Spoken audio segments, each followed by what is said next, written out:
programs. So this is one of them, and we are excited to see you here. So we'll quickly move on. So we'll have a welcome address.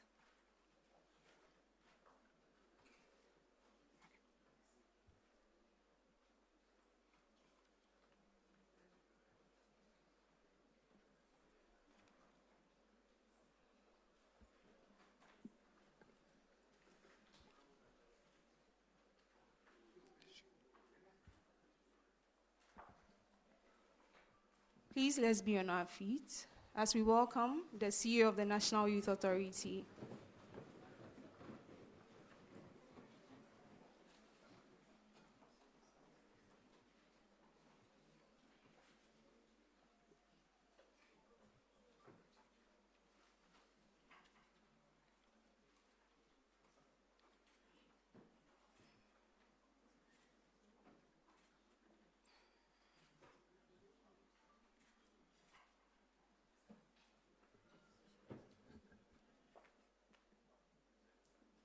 Please, kindly take your seat.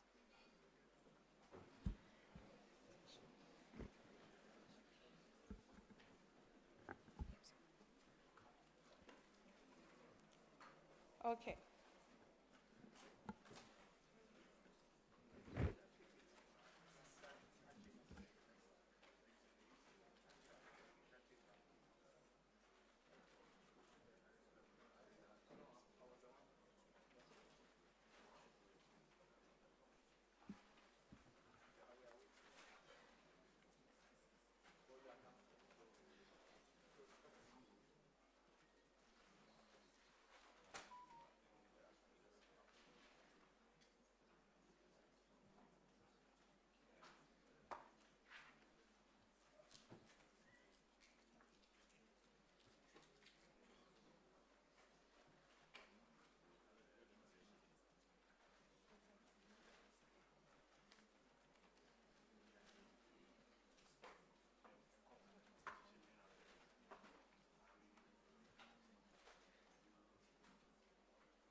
Please, let's be on our feet as we welcome the Minister for Youth Development and Empowerment.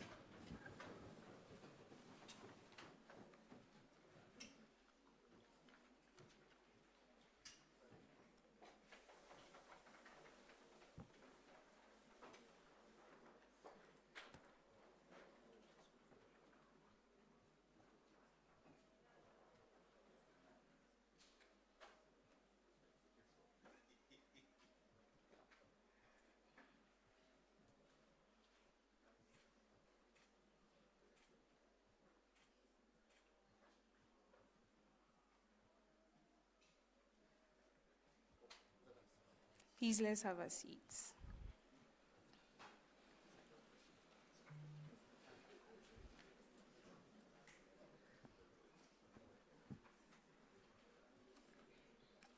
Okay.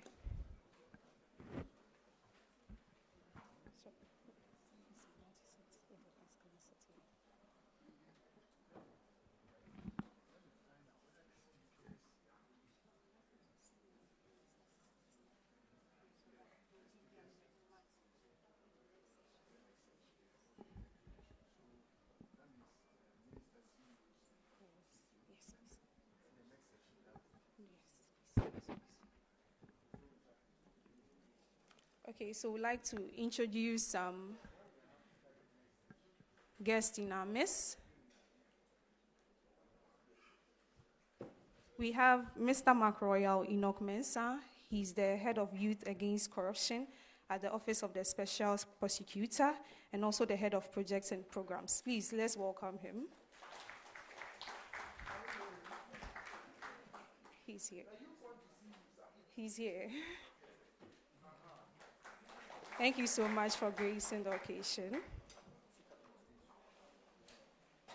We also have Madam Antoinette Cecilia Mensah, also from the Office of the Special Prosecutor, and she is with the Youth Against Corruption. Let's warmly welcome her.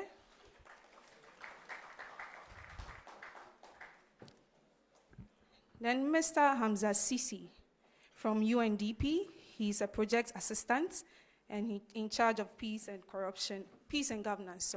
Let's welcome him. Thank you so much. And we have Madam Benta Gay, also from UNDP. Thank you for gracing the occasion. So we'll quickly take an address by the Chief Executive Officer of the National Youth Authority. Under his auspices, we are having such a program, and we can attest that this is indeed a very good initiative for young people like us. So we invite the CEO to give his address.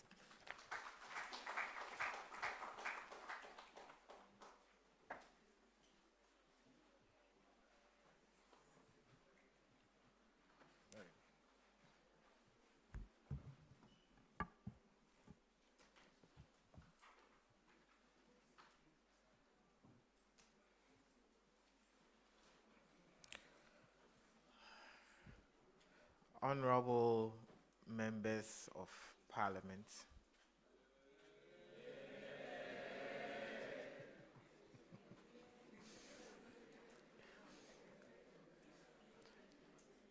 both minority and majority,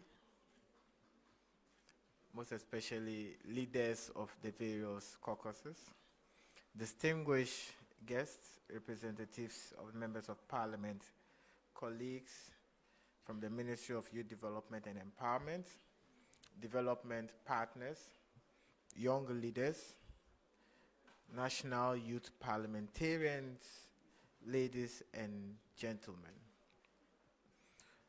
Honorable Minister, we welcome you to this maiden edition of the National Youth Parliament. It is indeed a great honor to join you at the National Youth Parliament mock sitting.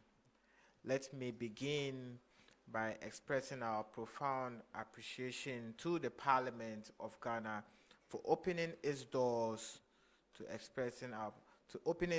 young Ghanaian youth and for collaborating with the National Youth Authority to make this engagement possible. I also commend the Ministry of Youth Development and Empowerment and all our partners whose commitment has made this platform possible. Today is particularly significant because this mock sitting represents the first collaboration of its kind between the National Youth Authority and the Parliament of Ghana. We see this not simply as a one-day engagement, but as the beginning of a stronger institutional partnership to bring Ghanaian youth closer to our democratic institutions and processes. We believe such engagements are indispensable because a nation cannot adequately plan for the future without listening to those who will inherit that future. And that brings me to the core reason why we are gathered here today. Young people must not only be spoken about in rooms where discussions or decisions are made. Young people must be present in these rooms. For far too long, conversations about young people have taken place without enough young people at the table.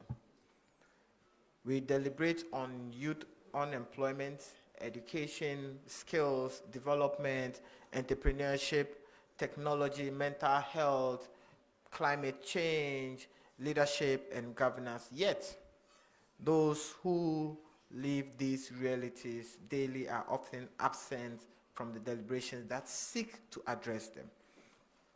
That is why the National Youth Parliament matters. It is not merely an event where young people gather, deliver speeches, and disperse. It is a platform for learning, questioning, deliberating, listening, and participating. It is an opportunity for young people to understand how democratic institutions function, engage critically with national issues, and develop the confidence and competence required for effective participation in governance. The significance of today's sitting goes even further by engaging directly with Parliament and experiencing parliamentary processes. Young people have the opportunity to appreciate the discipline that democratic governance requires. The representation of,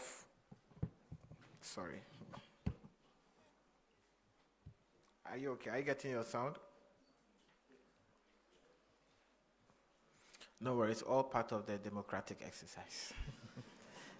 Everybody must be heard. You know, democracy cannot thrive on the participation of only a segment of society. Young people are not citizens in waiting. They are citizens today. They may be preparing to lead tomorrow, but they are already students, workers, entrepreneurs, farmers, professionals, creatives, community leaders, voters, taxpayers, and citizens with a legitimate stake in the decisions being taken today. Young people, most often than not, read a lot in their books how democracy, governance, how laws have been made. But today, as young people, as we gather here, I'm sure from the orientation to the training, most of us have been able to actually understand most of the things we read in our governance books and in our democratic classes.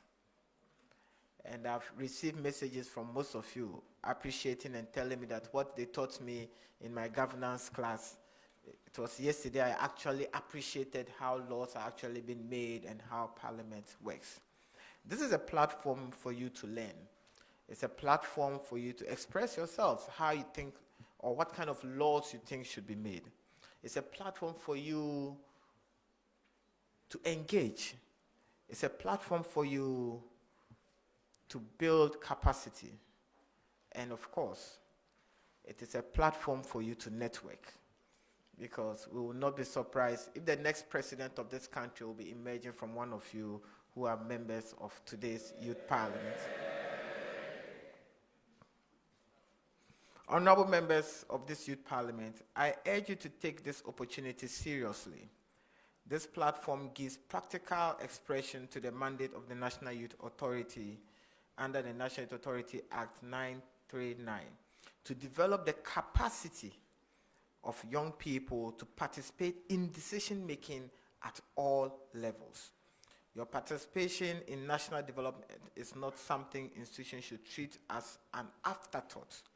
Act 939 places a clear responsibility on the National Youth Authority to develop young people's capacity to participate meaningfully in decision-making. We have had various youth parliaments in various districts. We've had various youth parliaments in various regions. But this is the first time we're having a national youth parliament mock sitting for young people to deliberate on issues and take a position on some national issues. I see a very beautiful representation. I see a gender-balanced parliament.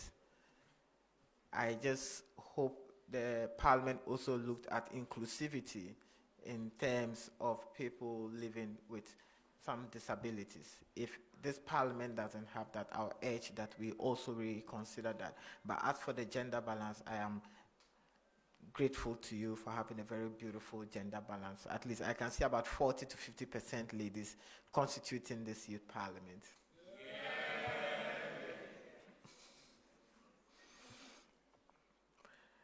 On this note, I'll call on you that as you belong to this maiden edition of the National Youth Parliament, let us make sure we make the youth of Ghana proud. Let us give reason to keep our doors open to organize more of such National Youth Parliament sitting. Let it not be said that we constituted a National Youth Parliament and it was a waste of time and a waste of resources. Give us reason to have more than just one sitting every year. Give us reason to have multiple sittings as Youth Parliament. Today, Parliament House has opened its auditorium to us. Give them reason to open the main chamber to you in the coming future. It may not be your particular parliament, but depending on how you conduct yourself, we'll be able to have those doors open to future youth parliamentarians. I wish you all in peaceful and intelligent deliberations, and I hope to hear from you so far as your position on the topic you'll be debating is concerned. God richly bless you, and God bless the National Youth Parliament. Thank you very much.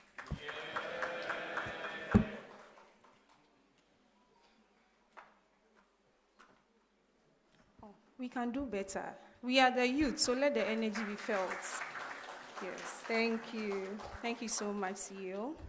So now we'll take our youth anthem, if it's ready. So please, let's be on our feet.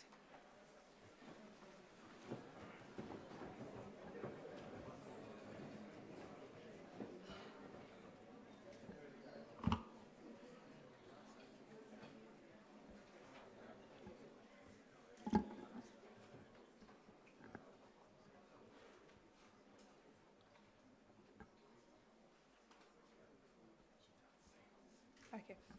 Arise, Ghana youth, for your country. Ready? Sing. Arise, Ghana youth, for your country. The nation demands your devotion.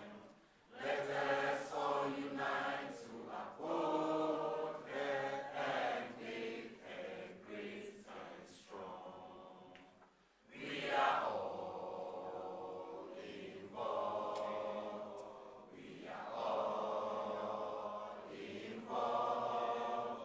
We are all involved in building a motherland. We are all involved. We are all involved. We are all involved in building a motherland. Thank you so much. Do you feel involved? Yes. That's great. So now we'll take a goodwill message, and this from our very own minister for the Ministry of Youth Development and Empowerment, which is a ministry set aside for us young people. So we'll warmly welcome Honorable George Opare Addo, Minister for Youth Development and Empowerment. Please, let's be on our feet as we welcome him.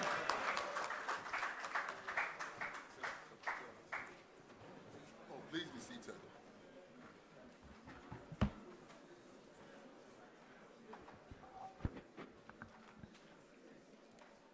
Good morning. The Chief Executive of the National Youth Authority, Osman Ayariga, and your two able deputies, leadership of the National Youth Authority, the Speaker of the Mock Parliament, honorable members of our National Youth Parliament, leadership and management of Parliament, distinguished guests, facilitators, our development partners, and leadership from various organizations who have joined us here this morning. Most importantly, our young participants. Good morning to all of you. I bring you greetings from His Excellency President John Dramani Mahama.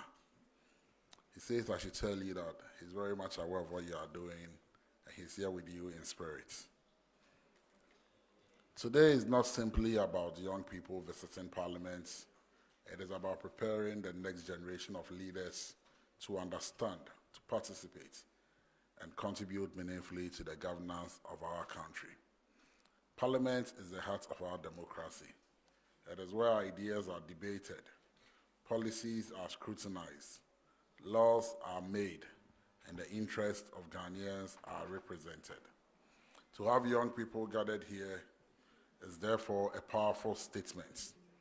The future of Ghanaian leadership must begin with young people who are properly informed, prepared, and courageous enough to serve its people. My dear young people, I want to encourage you to dream beyond what is comfortable. Do not be afraid on challenging responsibilities. Do not run away from leadership because it is difficult.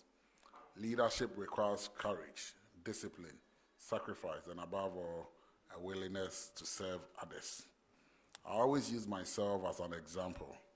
Somewhere in 2001, I got the opportunity to be part of a Model United Nations conference. So the organizers were life-linked, they were linked to GUNSA then. When I visited New York, I sat in the auditorium just like you are seated here. Fast forward to 2025, I got the opportunity to address the session. And so if I got there, and others may lead institutions and businesses that do not even exist today, but you will create it. But wherever or whatever path you choose, you must prepare responsible behavior and other social vices. And in the last few months and years, we are seeing a growing trend in young people acting more irresponsible. Our secondary schools have become a place where young people engage in all sorts of activities, one fight after the other. We expect our schools to become a place where we can engage in ideas. We can have battles of ideas, not battles of fists. That is not what we are training you to be. I therefore urge you to work harder, take up the challenge of becoming responsible leaders, and make sure that behaviors that will derail you and take you away from what you intend to achieve, you don't fall victim to it. I urge you that when you get opportunities like this, use it to network. A lot of us who are in the political space have grown because of the kind of associations we built with our colleagues way from secondary school and universities. And so, for instance, I always use myself as an example. When I got to Legon, in second year, a young man came to become my roommate. He belonged to another political party, and I belonged to another party. That young man is Samioku. He's a member of this house. He's the member of parliament for the good people of Accra North. But in school, even though we had our differences, because I was NDC right from the word go, when he came in, I was in second year. He came in as a first-year student. And right from the word go, he joined Tesco. So I was asking, why won't you join the party that I belong to? So that is his orientation. And that time, the NPP was in power. President Kufuor was president. We've been friends. We've debated on platforms. We have fought on ideas. But it's never ended up in a fist fight. There was a time he and I were on Asempa FM. In the afternoon, we did a show together. Heated arguments.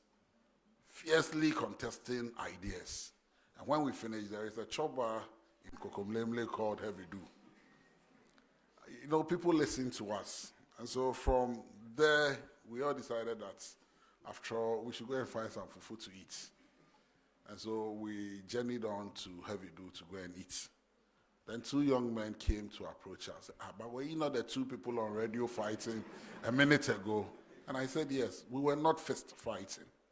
We're fighting on ideas, on ideologies. We may differ in the approach, but we all want to see Ghana prosper.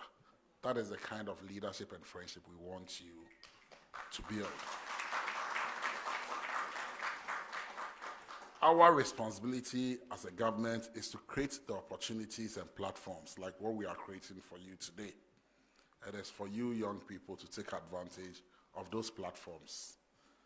The National Youth Authority's National Youth in Parliament program is therefore particularly important because it gives young people the opportunity to experience leadership and democratic governance at first hand.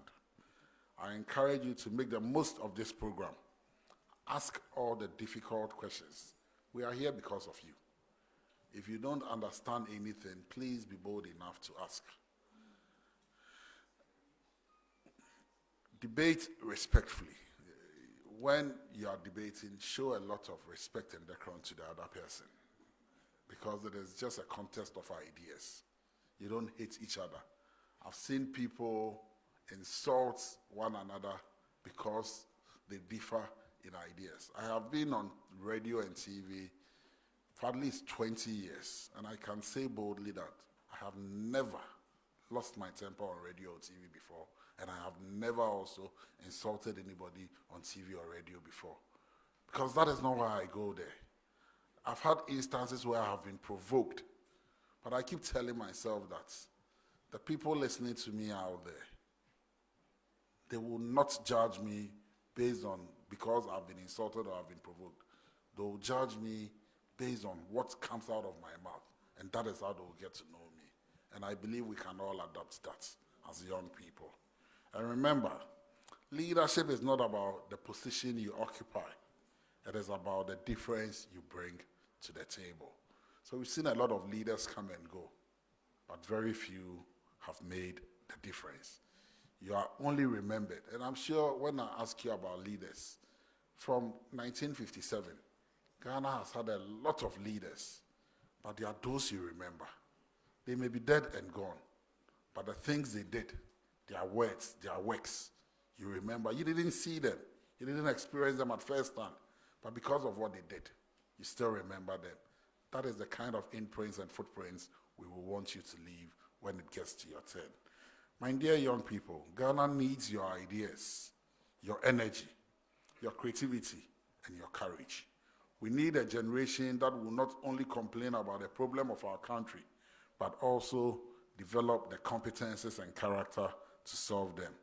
As Minister for Youth Development and Empowerment, I want you to know that this government believes in the potential of Ghana's young people.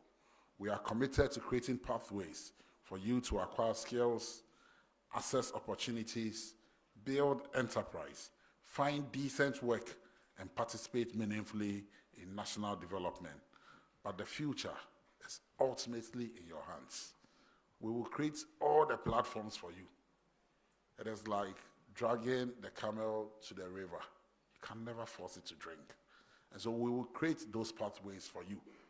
We will create the opportunities for you. We will avail ourselves so you ask us the relevant questions. But the ultimate lies with you. Choose skills over drugs. Choose discipline over shortcuts. Choose service over selfishness. Choose innovation over idleness. Choose leadership over indifference. And above all, choose to become the kind of citizen Ghana can be proud of.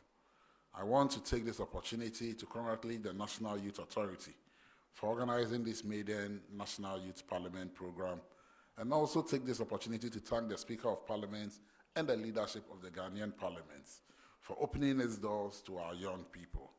To all those of you who are participating in this program, know that there are so many other young people who would have loved to be here. So please, make the best out of this opportunity. May this program be the beginning of your journey towards becoming the next change leader of Ghana. I hereby pray that one of you someday will sit in that seat of this parliament to become the Speaker of Parliament. And when that day comes, and you get the opportunity to impart knowledge, you also tell them that I was brought in by the National Youth Authority, and I believed in myself. I dedicated myself to service, worked hard, and I'm here, so that you can also open that door for many more young people. Thank you, and may God bless you all. Long live our youth, long live Parliament, and long live the Republic of Ghana. Thank you.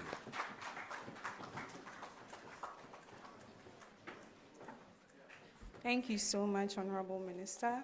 And I hope we've taken a lot of notes out of the speech, right? Okay. So now we'll be going into the next session.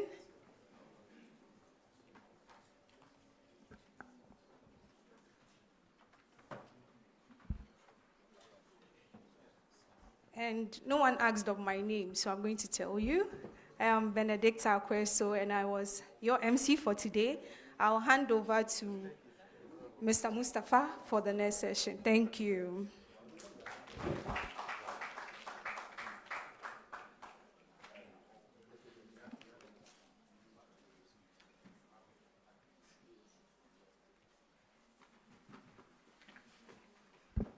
All right, thank you very much, Ms. Benedicta. Ladies and gentlemen, I believe our dignitaries have said a lot and they need or deserve another round of applause. Please, can we give them another round of applause? Thank you. All right, now we are going to move into the second part of this event, which is the plenary session by our young parliamentarians. Those who are not parliamentarians and they are at the front seat, and all that, if they can. Sure. So we are going to see a mock parliamentary sitting being demonstrated by our youth parliamentarians, okay? So, ladies and gentlemen, the House is going to be constituted in a chamber, a parliamentary debating chamber, where we have members of the majority and the minority. So I believe we have all our majority caucus members here, likewise the minority. All right, ladies and gentlemen, while we observe proceedings, let's be guided that we are not allowed to clap. Maybe from the way they are going to demonstrate the parliamentary sitting, we might be overwhelmed and want to clap. Please, let's be reminded that in place of the clapping, we have what we do, a parliamentary term, which is the hear, hear, not the yeah, yeah. The word is hear, hear. So yes, when the member is debating on the motion and we feel the member is saying something very interesting, please, let's go by the applaud, hear, hear. Thank you very much. While we wait for the procession and then the arrangement into a parliamentary sitting.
Ladies and gentlemen, we are waiting for the arrival of our young speaker and his entourage.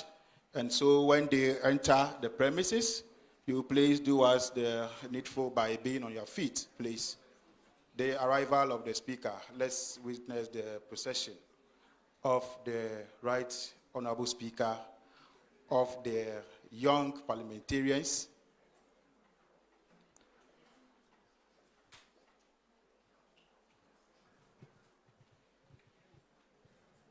So our speaker for the occasion is a female, actually. So we are going to hear more of the Madam Speaker.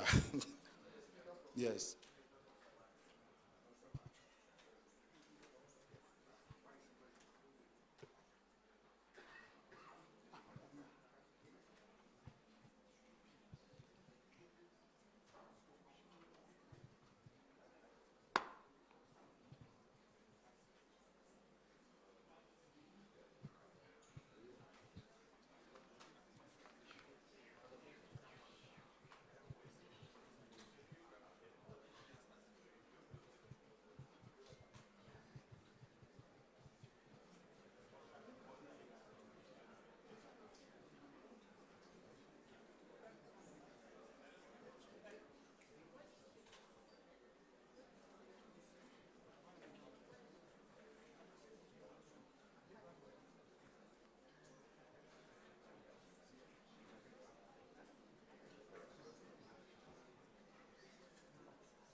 All right, Madam Speaker.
You may resume your seats.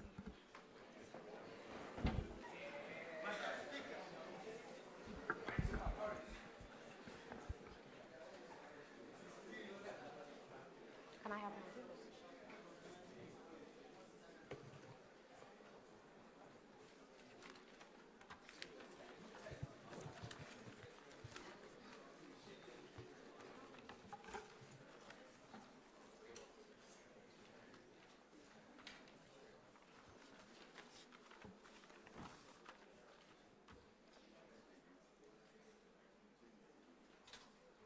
Prayers.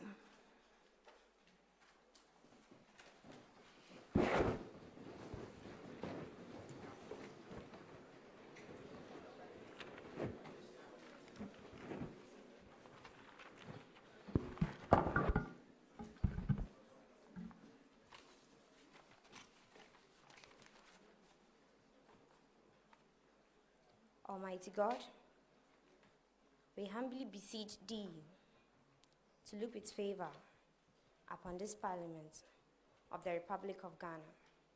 Grant that it may perform its high duty as in Thy sight. Give divine guidance to the President of the Republic and Thou members of Parliament and Ministers of State with discernment and vision, integrity and courage, that through the labors of government, this land and the people may be well and truly served, and Thy good purposes for the common human life be realized in our midst.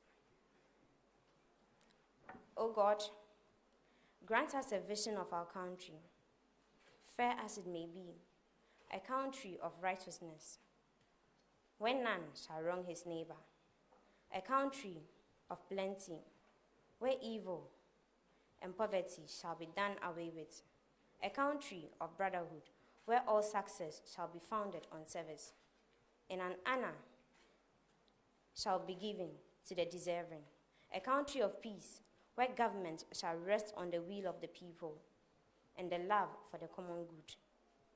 Bless the efforts of those who struggle to make this vision a living reality. Inspire and strengthen our people that they may give time, thought, and sacrifice to speed the day of the coming beauty of Ghana and Africa. Amen. You may resume your seats.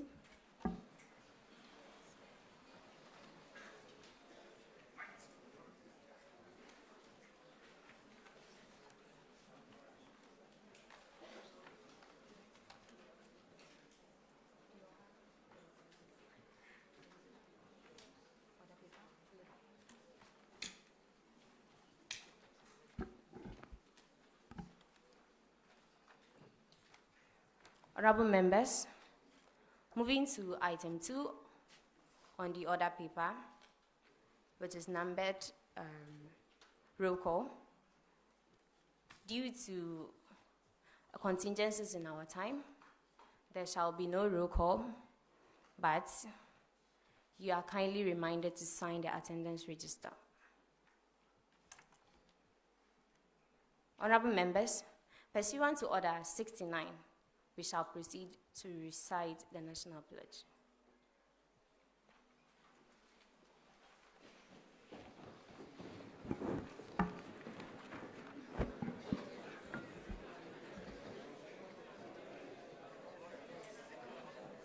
My voice is down. It's down.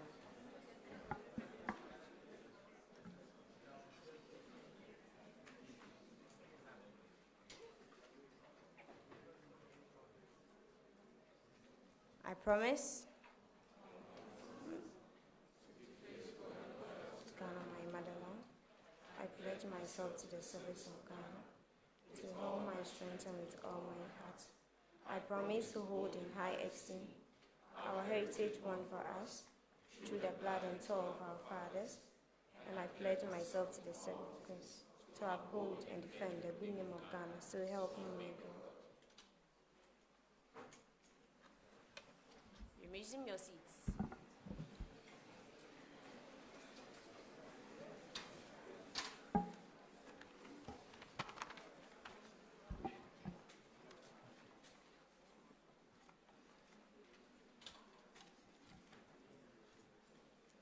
Honorable members, moving to item numbered 4 on the order paper, which is correction of votes and proceedings, and then official reports. Today being the first sitting of our House, there shall be no votes and proceedings and official reports for us to correct. However, we have some distinguished guests in our midst, and I shall proceed to acknowledge them. The guests are made up the following list: MC Royal Enoch Mensah, Head Youth Against Corruption, and he's also the head of projects and programs. Antoniette Cecilia Mensah, Youth Against Corruption. Hamza Sisi, from the United Nations Development Program, project assistant. Binta Guy, also from the United Nations Development Program. And we have a representative from CBP. We have Esquire Osman Ayariga, who is the CEO of the National Youth Authority. We have Inusa Mahama, who is the Deputy CEO, NYA, in charge of operations and programs. We have Adongo Jacob, who is also the Deputy CEO and in charge of finance and administration. We have Honorable George Opare Addo Esquire, who is the Minister for Youth Development and Empowerment. We have directors of NYA and national coordinators of the National Apprenticeship Program.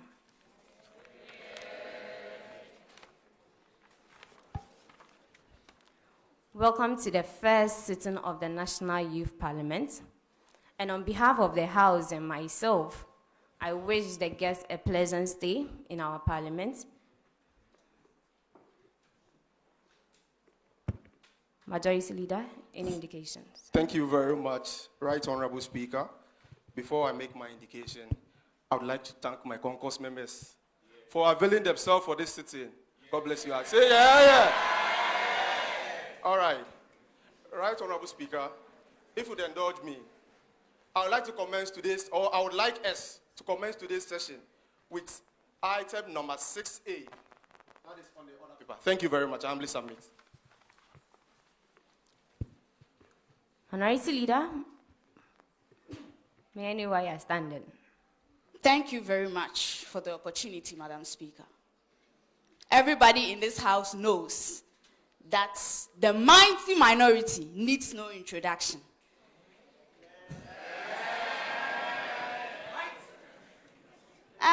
Madam Speaker, I clearly heard the submission made by my majority leader, and my side of the house does not oppose to that. But it is my wish to draw the attention of the house to the statement standing in the name of my honorable member in the minority caucus. This statement has been on the order paper since our last meeting. I suggest that the House considers that statement before proceeding to any other business.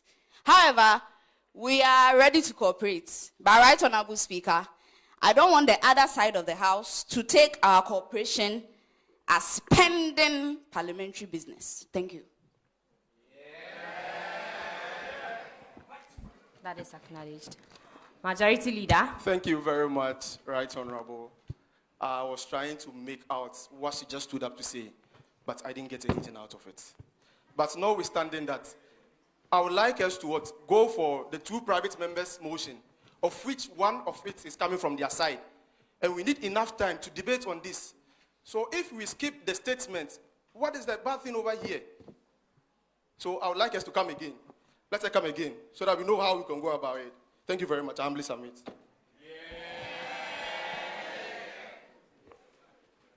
Honorable Minority Leader, you have the floor.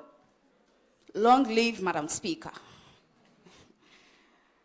Majority Leader, I've heard you very well. But our position remains firm and clear that the statement deserves priority.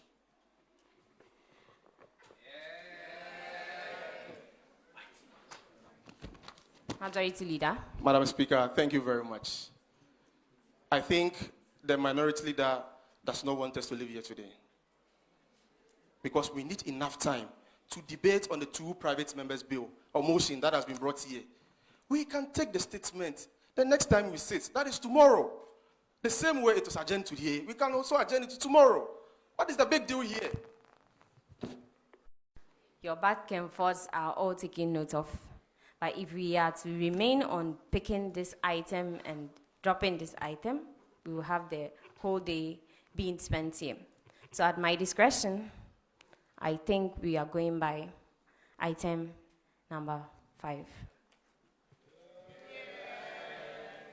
Before that, I would like to acknowledge the table office of the Parliament of Ghana that just joined us. You are welcome to the first sitting of the National Youth Parliament. Honorable members, we shall proceed to take the statement which stands in the name of the Honorable Member of Parliament for Akachi North.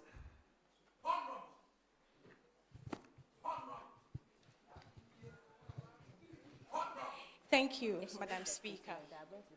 Statement on the Open Parliament Initiative and Participatory Governance. Madam Speaker, I am grateful for the opportunity to present a statement on the matter of profound significance to our democratic development, the Open Parliament Initiative and its dispensable role in deepening participatory governance in Ghana. Madam Speaker, representation is the lifeblood of representative democracy. It is through this function that the diverse aspiration, concerns, and voice of the Ghanaian people find expression within these hallowed walls. Madam Speaker, it is no mere coincidence that the Article 11 of the 1992 Constitution of the Republic of Ghana firmly place the sovereignty of the state in the people. This foundational principle demands that Parliament's representational role promotes inclusivity and ensure the active participation of diverse voices, particularly those of marginalized groups, in decision making. Madam Speaker, it is against this backdrop that the Open Parliament Initiative must be understood and commended. The Open Parliament Initiative is a laudable global and national movement to make legislative bodies more transparent, accountable, and inclusive. In Ghana, this initiative is driven locally by the Parliament of Ghana under the framework of the Open Government Partnership, with a clear focus on citizen participation and public oversight. Madam Speaker, in furtherance of this commitment, Parliament has established dedicated institutional structures to provide leadership, coordination, and oversight for the implementation of the Open Government Partnership commitments. This includes the Open Parliament Action Plan, which outlines strategic commitments and ensure their timely implementation. The Open Parliament Steering Committee, chaired by the Right Honorable Speaker of Parliament, and the Open Government Partnership Caucus, formed by the members across the political divide to champion open governance reforms. These structures demonstrate our determination to embed openness within parliamentary practice and governance processes. A working group has also been constituted to collaborate with parliamentarian monitoring organizations and support commitment implementation across all pillars. In recognition of these efforts, the Parliament of Ghana was ranked the most open parliament in 2023 Open Parliament Index, covering 13 West African parliaments, and the most open on-cameral legislative in the 2024 Index. Madam Speaker, Parliament has institutionalized several initiatives to deepen public participation, promote inclusion, and strengthen trust between citizens and the legislature. And this includes the Public Engagement Department, which continues to nurture youth engagement, like today's mock parliamentary sitting, to prepare young Ghanaians for further governance roles. 2, the Citizen Bureau, serving as a vital bridge for structural engagement with civil society organizations.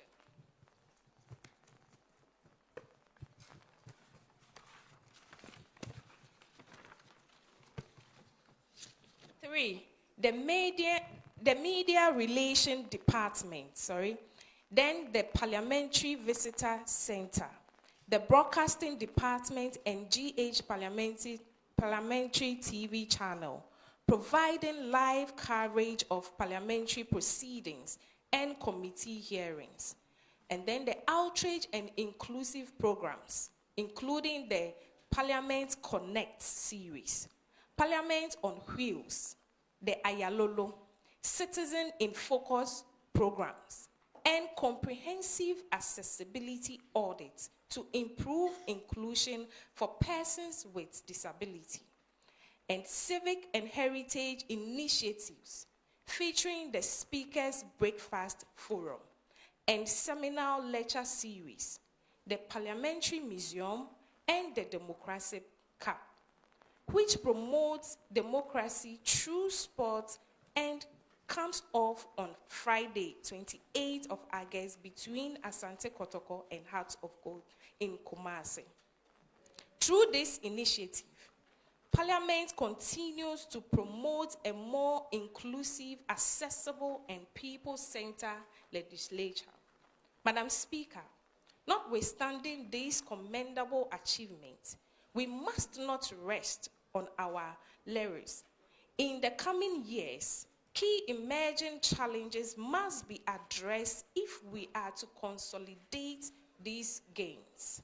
First, developing inclusive mechanisms to facilitate citizens' participation in governance with particular focus on marginalized population. Second, bridging the growth disconnect between citizens and their elected representatives. Third, effectively countering the rising tide of misinformation and disinformation in the digital space. And then the fourth, sincerely accept my thanksgiving for this opportunity. Thank you.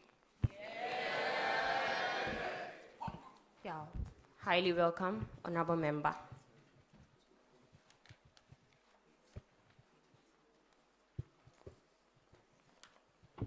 Honorable members, before I invite comment to this statement, permit me to recognize the prejudice of these chambers.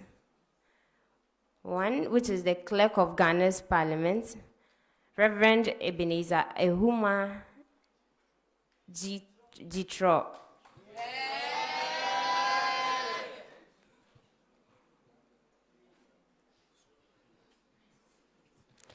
Director of Public Engagement, Superintendent / Miss Effia Tenge.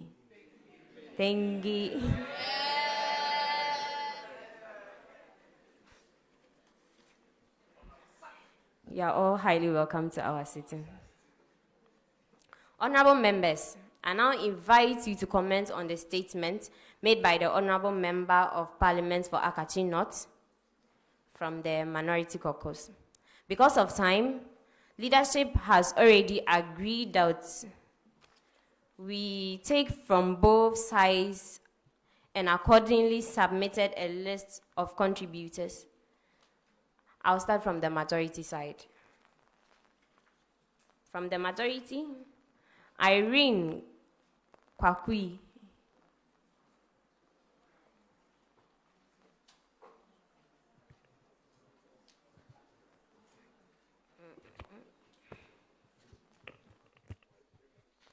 Madam Speaker, thank you very much for giving me the opportunity.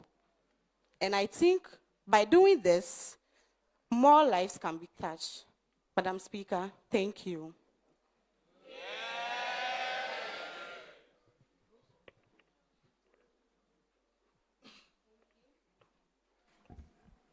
Thank you. And the next contributor is Fatimat Seidu from DBI constituency.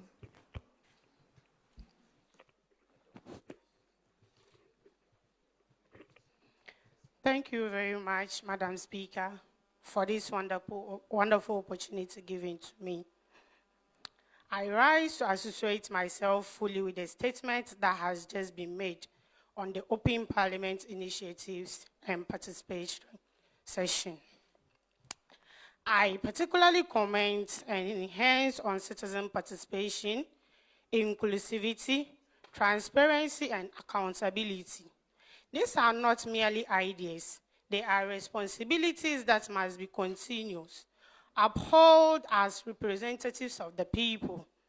I therefore comment in my capacity as the Deputy Majority Leader to support initiatives that brings Parliament closer to Ghanaian people, especially young people, women with disabilities, and then growing up with those voices that must be heard. I commend to promote constructivity engagement across the democracy. But this very initiative, if not being given a clear hearing audience to the marginalized Ghanaians and the voices of people that forms minority or tries to add to governance, either being at a local level, regional and national level, our open parliament and the inclusive or participatory in governance will just be something we're doing as a press relation exercise. First, Madam Speaker, creating Citizen Bureau and broadcasting our citizen on GH Parliament TV mean very little if the views of the public and critical oversight of the minority are routinely ignored when decisions are being made. Transparency without true accountability is just a show. Let us get involved. Any concerns that has come through the minority, there must be something that must be accountable for. Madam Speaker, we must ensure that our digital spaces and the public engagement channels are being protected from bias. The rising trade of misinformation must not just only be met with partisan narrative controls, but with objective, inclusive facts that respect all political and perspectives from both sides of the House. It has been within this mock sitting or at the national level. Digital platforms and public engagement mechanisms must not be used to amplify only the majority propagandas or suppress dissenting minority views. Finally, Madam Speaker, true openness means taking Parliament to the ordinary citizen in rural communities who have no access to TV or high-speed internet connectivities. Internet accessibility and internet connectivities in these rural areas are very challenging. How then do we expect them to at least know of what their leaders being elected for or appointed are doing for governance that will alleviate their challenges in these rural communities? Madam Speaker, there is a need to look into a major infrastructure that will help the rural youth to also be more engaged. Let us focus the sheet from the earliest forums that we do have in our big towns and big hotels than to have it more in the local sections. Let these initiatives guarantee that every Ghanaian, regardless of political affiliation or our geographic locations, have a real seat at the table. We must be more into action, not just showing us highlights from proceedings of what happened in Parliament or any other hotels that we have in Ghana, but we must see the show at our rural communities. I thank you, Madam Speaker.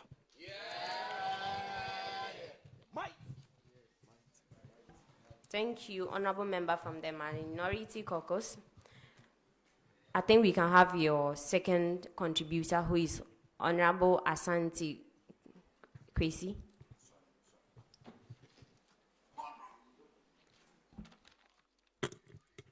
Thank you very much, Madam Speaker. Indeed, you live long. And this statement, I'm not surprised that it's coming from the minority, because what the majority knows best is to come here and make hasty propaganda. However, Madam Speaker, I will proceed to my submission. The motion or the statement made by the mighty minority member is that the Open Parliament Initiative. And Madam Speaker, it will surprise you to know that this Open Parliament Initiative has groomed a lot of leaders.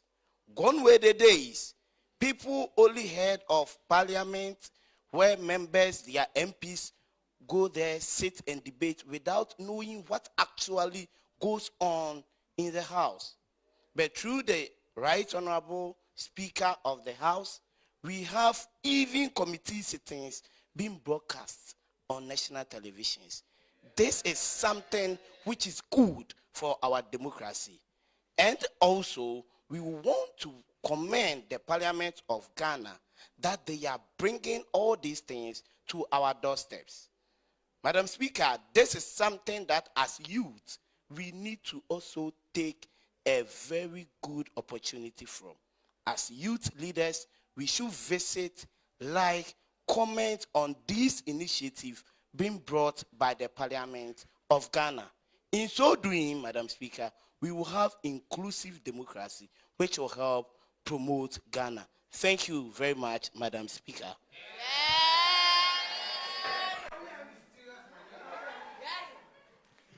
Thank you for that contribution, Honorable Member. Honorable Majority Leader. All right. Thank you very much, Right Honorable Speaker. May you live long. Thank you. All right. But I would like to, the minority to clarify something for me. The people or the honorable members commenting, were they the one reading the statement or they were commenting on it? It seems they took time more than the person who even read the statement itself. Okay. Notwithstanding that, we all agreed that after the statement is being read, we will move on to the private members' motion. That is item number 7A, which is in the name of Honorable Mary Bentua Ankumeni, the Honorable Member for Gomua East, with this Ahumah Summit.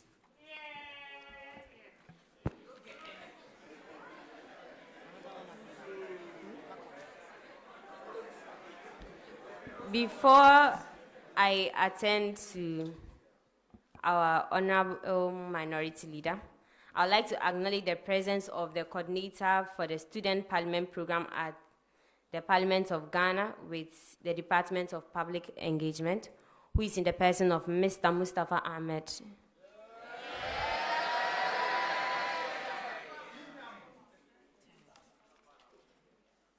Also, the Director for Parliamentary Visitors Center, who is in the person of Madam Margaret Djietror.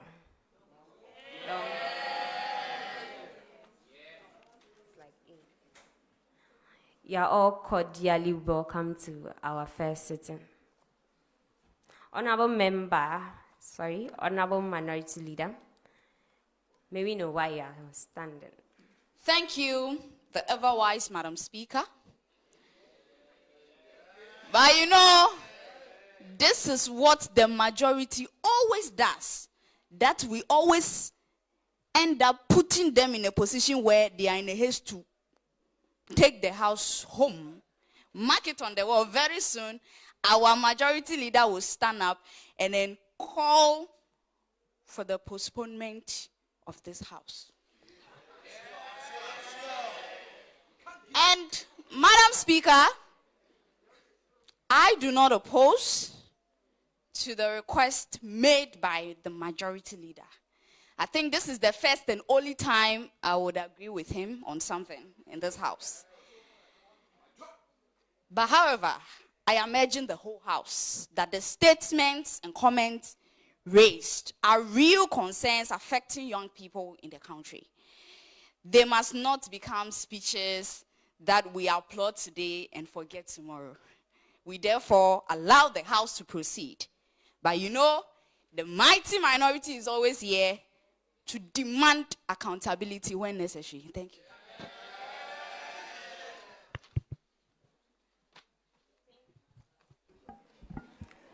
Thank you, Honorable Minority Leader.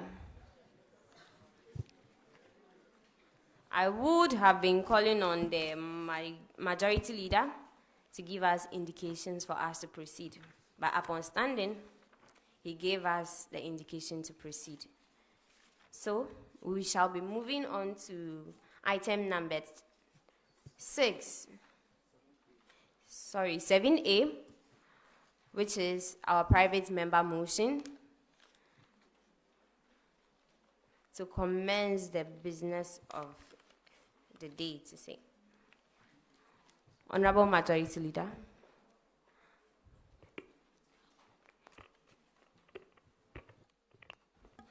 Thank you very much, Madam Speaker.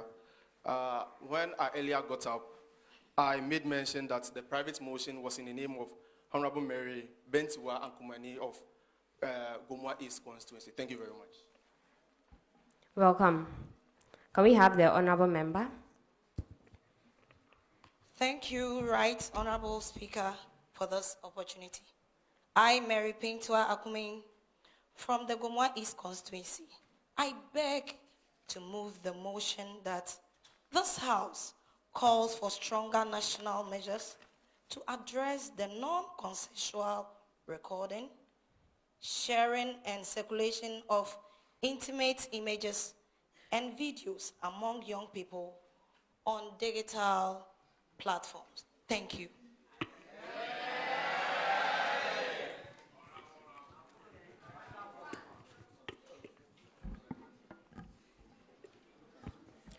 We have the motion being moved by the majority. Honorable Minority Leader, can we have you seconding the motion? Thank you very much, Right Honorable Speaker. However, the seconder is one prominent member of my caucus, so I'll leave it to him. Thank you. Can we please have his name? We can't just have...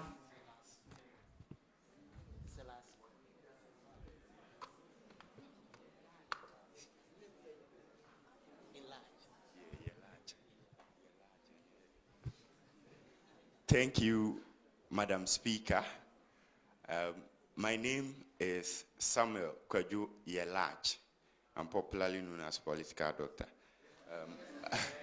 I rise to second the motion moved by the right. I rise to second the motion moved by the honorable member, and I believe this motion is timely and deserving of the support of the House. I therefore urge all honorable members to support the motion. Mr. Speaker, Madam Speaker, I so submit. Thank you.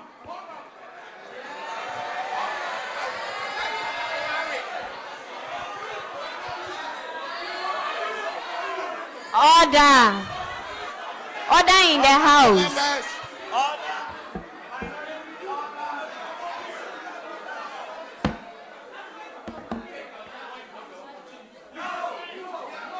Order in the House. Honorable Majority Leader. Thank you very much, Right Honorable Speaker. I don't know when we started using our nicknames in the House, where a member can just get up and say, I'm popularly known as this. I beg to move that he retract that statement and apologize to the whole House.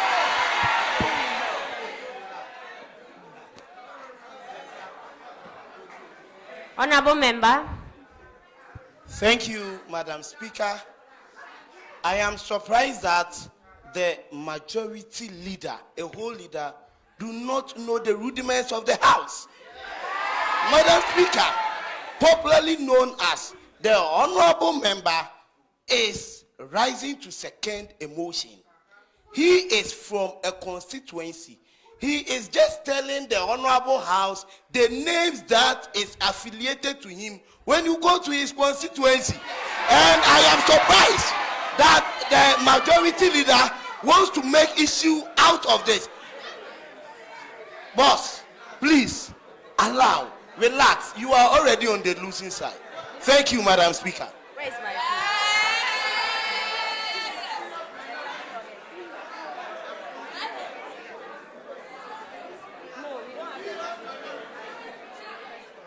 We can't request for it at this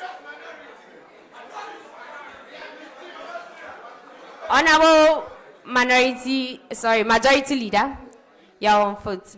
But before you say anything, I would like to comment that I am Madam Speaker, not Mr. Speaker. Thank you very much, Right Honorable Speaker. We know this is a House of Records, and everything we do over here is official. When the Hansards are capturing our names, it is captured as it is on our ID cards, not also known as, popularly known as. When did we get here? Madam Speaker, I beg to move that he retract that statement, apologize to the House until we accept we are not moving.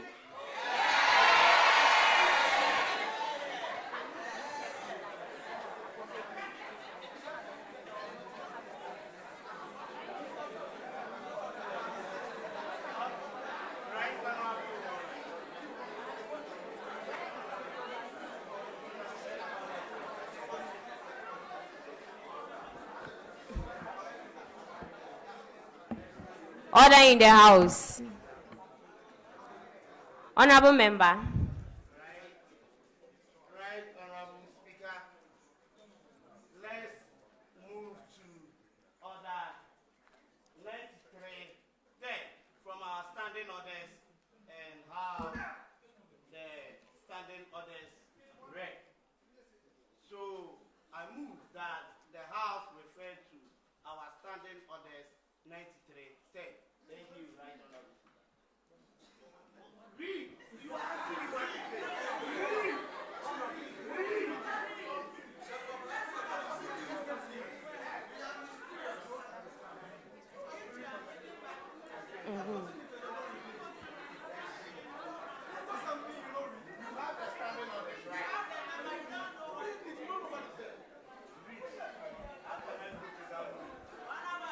Honorable Member from the Majority Caucus. Thank you so much. Thank you so much.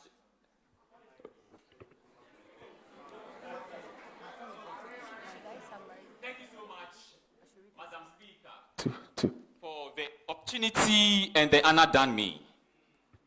I am Honorable Prince Ramsey Boreorma Okuma from the mighty majority. Madam Speaker, it is very prudent that as a House of Records, we take into account precedents that will not yield to the healthy discussions and discourses of this honorable House of our own. The Right Honorable Member mentioned his AKA name, which as a House we don't recognize here. He is recognized by his official name that he entered this very house with. And as such, he must be identified same. And so to set precedents that will not help us going forward as a house, Madam Speaker, from the Majority Caucus, we humbly, for the sake of the future of this house, request that the honorable member retracts and render an unqualified apology to members of this honorable house. Honorable Then Member. we proceed to the next item. Thank you so much for the opportunity, Madam Speaker. You're welcome. Order in the House. Can I have the honorable member?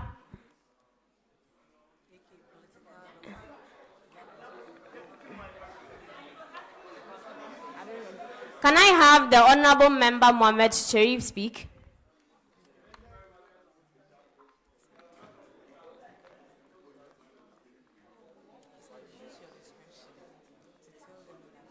That's what I want to do. I want after he does that.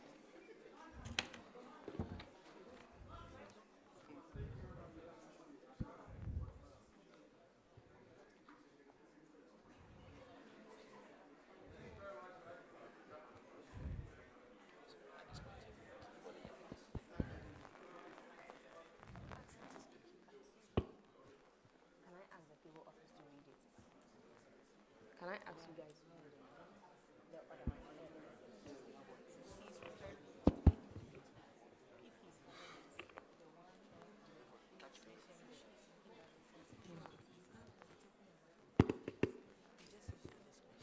Thank you very much, Right Honourable Speaker. Right Honourable Speaker, as correctly said by the majority leader, that this house is a house of records. I would like us, when we rise to make a statement, refer to the various standing orders that is guiding proceedings in this house. The standing order 1, 2, 3, according to the standing order I'm having, which is the standing order of Parliament, 1, 2, 3, 1.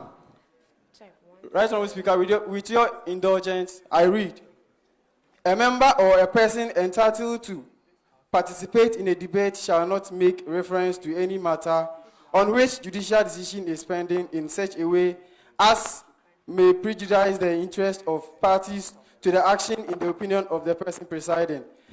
Right Honourable Speaker, 1, 2, 3, 2. A member shall not, 2A, use offensive, abusive, insulting, blasphemous, or unbecoming words on a member on any other person, or impute improper motive or impugn the integrity of a member or any other person. Right Honourable Speaker, a nickname or a title given to a person does not insult or put a bad name on a person. And perhaps the nickname he mentioned is not any word or statement that has a negative impact. So I am not, I don't see the need for the majority caucus members to rise on their feet to catch your eye, to put a concern that honourable members should retract and then apologize. I don't see any need for the honourable member to do that. Thank you very much, Honourable Speaker.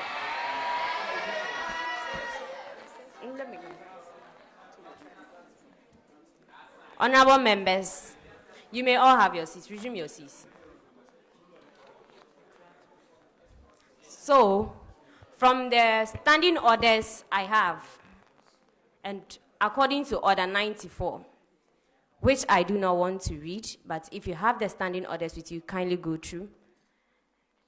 As a House of Records, we do not allow the use of nicknames.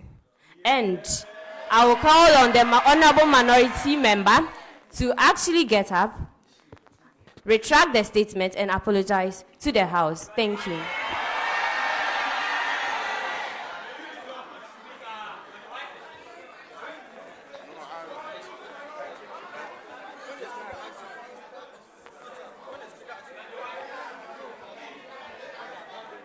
Madam Speaker, thank you for the opportunity. And for the purposes of education, I would want you to educate me on the specific, standing orders you are referring to. For the purposes of education, thank you. Let me talk. Order in the House. Order in the House. Honourable member. Honourable member. Honourable member. As members of this House of Records, I believe every one of you here will have the standing orders. And for our time constraints, I will kindly plead or urge you to do that education on your own. Thank you.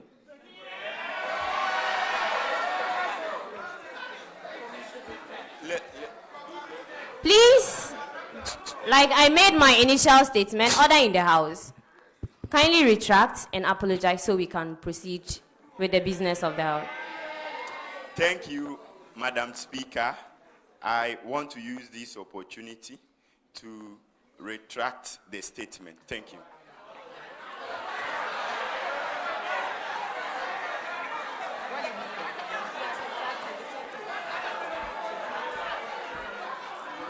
in the house. Order in the house.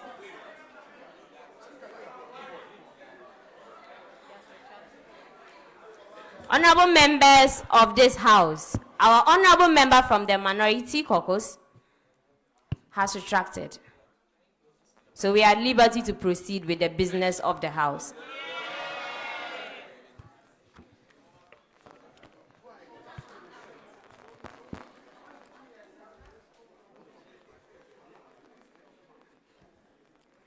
Honorable Majority Leader.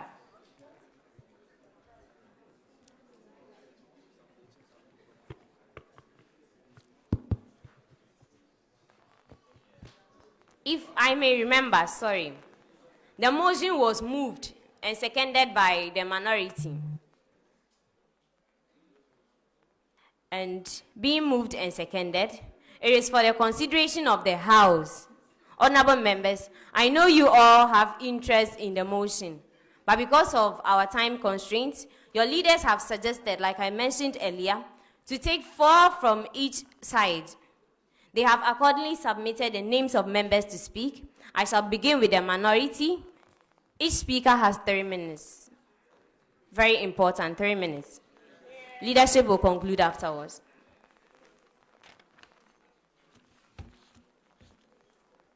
From the list I have, the first debater we have from the minority is Honorable Peter Annan.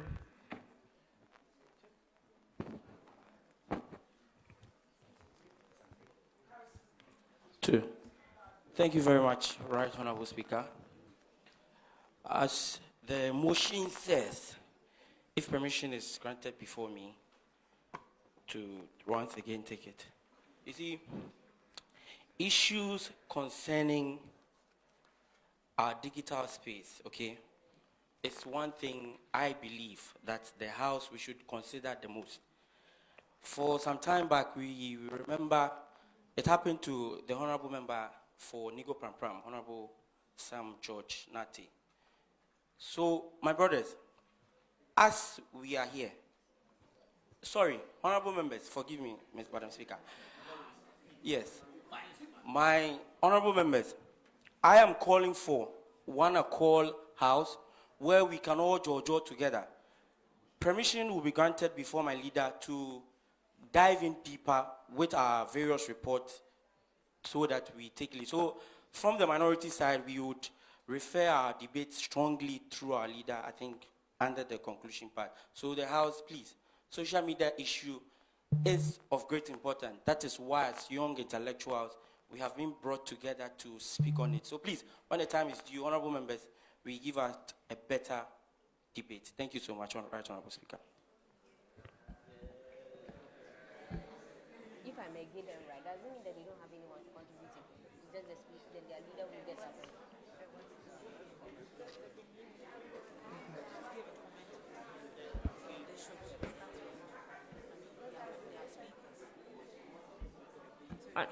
I thought it was the first speaker. It will be the first speaker.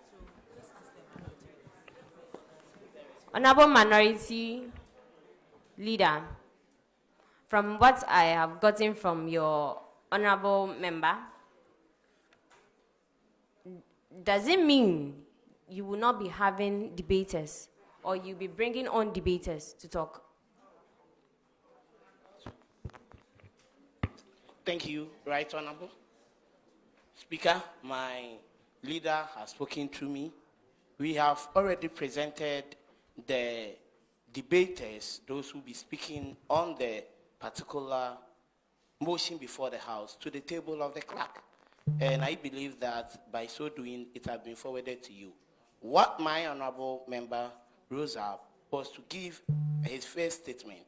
And his stance is that this issue, as a minority caucus, have also taken a firm stance through our leader. We are going to voice it out. However, we still go by the names that we have. You told us from leadership that we should present 4 people, and we have done that. So as time goes on, these debaters will come in and debate on the motion. Thank you, Right Honorable Speaker. You're welcome. Meaning I can proceed to the majority. Honorable members, Honorable Majority Leader, may we have your debater, who is named Patrick Aqua from the Cape Coast South constituency.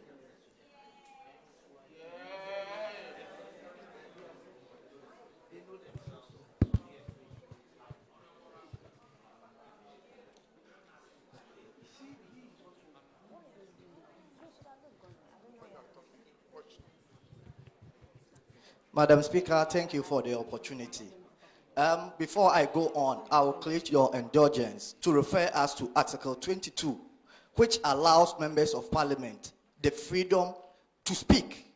But we should also be guided by Article 30, by our standing order 30 and 31, that certain unparliamentary words are not acceptable in this house. So, Madam Speaker, I humbly submit that the minority should be mindful of these orders 30 and 31. Having said that, the issue of the digital space is very important. That is why your government, my government, this government has taken the opportunity to bring in laws to deal with some of these excesses. Madam Speaker, government is planning to bring motion, a bill to this house to amend the Cybersecurity Act 22, Act 1038, to prescribe stiffer punishment for offenders who go around abusing people on the internet, especially sextortion, whereby people will put nude pictures of people on the internet and ask them to pay money before they are deleted from the internet. Madam Speaker, moving on, secondly, this house is aware that the government has presented a budget allocation to the Ministry of Education, the National Youth Authority, and the Ministry for Youth and Empowerment to go around schools to educate our young people to be responsible on the digital space. This is the government, this is the commitment that tells you that government want to do something for the young people of this nation. Madam Speaker, having said that, in our local parlance, we will say that utu momonefu na utu ejamwafu. Literally meaning that when you are educating the cat, you also educate the mouse. Let me use this opportunity to call on the young people of this country to be responsible on digital space, because the internet does not forget. Having said that, thank you for the opportunity. I humbly submit. Thank you.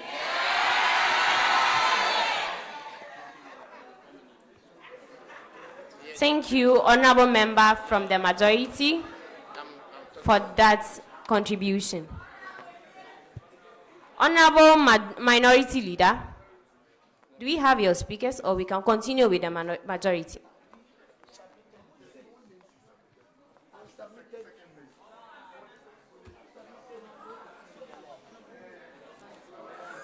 From the list I have, we have Honorable Bismarck Selassie. Can we have you?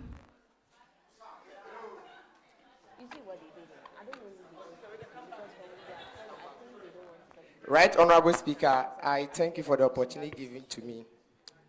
First of all, I will say that it is not okay for somebody to put out an explicit image of another person out there. But I also believe that relationship or marriage or whatever stage you are in, it is between two people who are matured and are of sound mind. So if I am in a relationship with somebody who is not matured and is of not sound mind, I am not expecting that person to be my partner.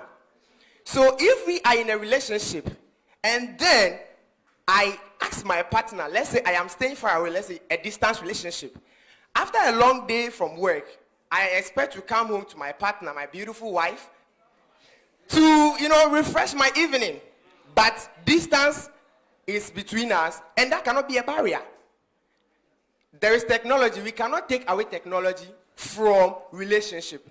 So yeah, I can ask my partner to send me a beautiful picture of herself. Order in the house. That beautiful picture of herself is what I will use to boost my mood and my morale for the evening. That is what I am saying, that it is between two matured and people of sound mind. You get it? I am not supporting irresponsibility.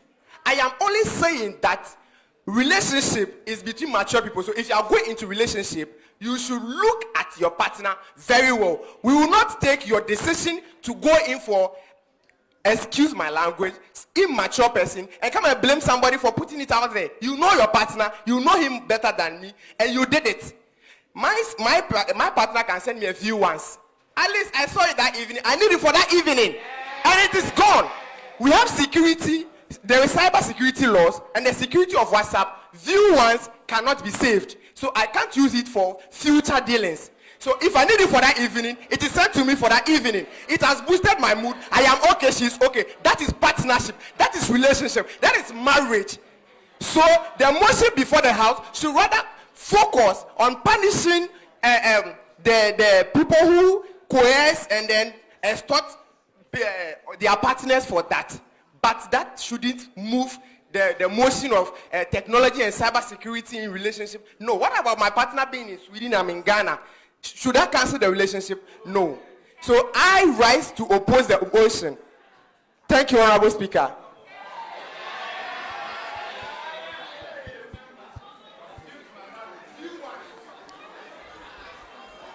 Thank you, Honorable Member from the minority, for that vibrant contribution. I can see we have majority of the House members cheering to your point.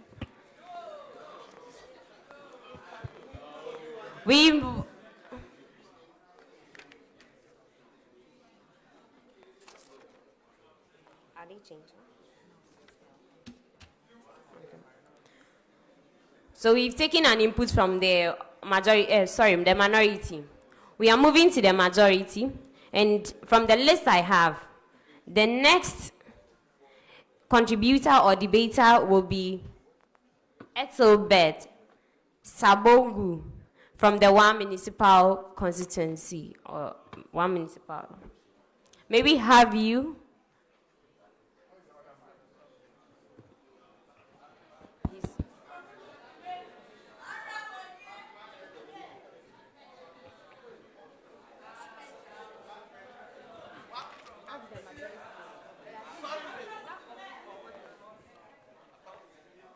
Thank you very much, the silver-headed speaker. Allow me to educate the minority leaders of the House. Digital responsibility, consent, and online safety. Honorable member, can you digest this question? Digital responsibility, consent, and online safety. Is your safety assured? Have it in mind, these mobile phones we are using, they are electronic gadgets. It can be spoiled and you send it to a repairer. What happens at the end of the day with your secret information on it? Ladies and gentlemen, in the House, let's be guided by education and technology. You are educated to speak as a public speaker, but you are not educated as a technician on your mobile phone or your gadgets. Madam Speaker, I rise to add my voice in support of this motion by my colleague. If you would not give a stranger the key to your house, why then do you give them the access to your digital life? It's a question to the minority. Madam Speaker, our phones already have access to our private lives and our informations, yet we have this information shared to people every day. Why don't we ask ourselves who access these informations, who save them? Madam Speaker, our Constitution in the 1992, particularly Article 18, protects the privacy in our homes. More importantly, communication. Let us have it in mind that without the absence of communication, happens through WhatsApp, Facebook, and TikTok. Madam Speaker, consider this as an example. A young lady in a relationship with a gentleman of distance relationship shares her private image to this gentleman she trusts so much. At the end of the day, this gentleman posts this particular picture online. Within minutes, millions of people download this image and reshare it. Eventually, this image will be deleted. But what happens to the lady? She gets traumatized and her reputations get tarnished. Let us also have it in mind, my minority leaders might say it is just social media life, but the internet never forgets. Madam Speaker, I therefore emphasize that we educate citizens on the rights to social media handles, how they should operate these social media handles and their safety around them. It is very necessary.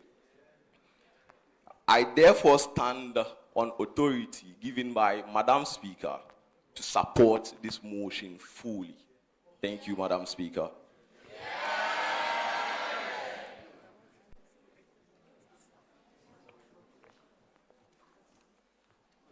Thank you, Honorable Member. Honorable Member from the minority, can I hear you speaking? The one with the Batakari. Yes, thank you very much. I'm Honorable Larry Emmanuel Yenube from the Bunkuru constituency in the Northeast region.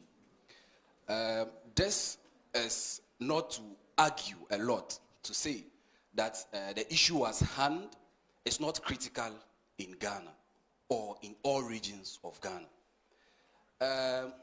We admit to the fact that when it comes to social media and its related issues, it is very critical. And we have to pay much attention to it. Now, we are looking at how these measures can be curtailed. If you and I, despite all what we are saying, do not remain cautious and guided with how we publicly display our information on the media, then I don't think we have a positive way. You and I, if we are paying critical attention around the globe, we will realize that certain countries like that of Korea do not just allow anybody to be able to put even certain public information on the internet, because we are looking at, it is a national security concern. You and I may not know that certain information we put out there may be risky to us or even the nation, and we as young people. So if we are looking at this key issue, we need to look at the laws that are guiding some of these things, especially talking about consent. When you look at our constitution, it says that when it comes to public places like markets, hospitals or other places, some form of footages can be taken because it's a public place and there's nothing to be hidden. But if we are gathered and we don't pay much attention, and you walk into any other place and you think you can just put footages and put it out there, then the person can take you on based on the laws provided in the constitution. So we are only saying that the government should look at how we can strengthen some of these laws with regards to social media regulations and how young people subscribe to these online platforms. Let's talk of TikTok. What regulations are the government putting in place to make sure that it guides profane language and a lot of issues when it comes to TikTok? Let's talk of X and other platforms where people make certain statements without any fear or panic because they feel like they cannot be reached. There are many social media platforms which young people create just to instigate others. What does the national security do about it? It is a key concern, and we need to be cautious as young people. You have a daughter or a child of less than 15 years, owns a mobile phone, and go live on TikTok 24 hours. What do you say about it? So we as young people, especially nowadays, we say technology and all that stuff. We need to be cautious. Taking into consideration... Honorable Member, you have just 1 minute. All right, thank you very much, Madam Speaker. Yes, I would end up by saying, any young person involved in a long-distance relationship should be very cautious. If someone truly cares for you, they would not wish to see your news online. We need to be guided that there are frauds, and people use that, we call it the Roman scam. We are saying that the government should strengthen these laws, monitor to make sure that if you are beneath the ages of who is supposed to be on the internet, they should regulate and make proper scrutiny to remove people who are using some of these platforms to, shame this country. We say that government should strengthen the laws. I humbly submit. Thank you, Madam Speaker. Thank you as well.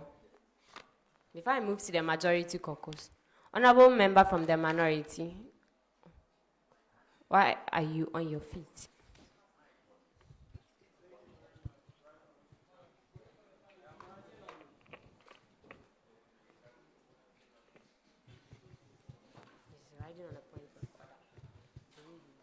Thank you very much. Addressing the House and honorable members, we had this back and forth. If we are to continue, I know you are standing on that, right? We will continue with that. So I kindly call on that particular majority member to stand up and do us a favor of retracting and apologize to the House for us to proceed. Honorable member, you may have your seat. Thank you very much, Madam Speaker. I believe I addressed this honorable house well, but looking on the view that we have visitors around, that is why I indicated, ladies and gentlemen. I believe the honorable member may not hear me right. Thank you, Madam Speaker.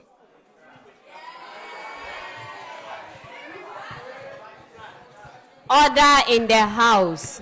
Like I mentioned earlier, we have a limited time and we do not want a back and forth. For us to progress smoothly, I urge you to stand and retract and apologize for us to move on. Thank you.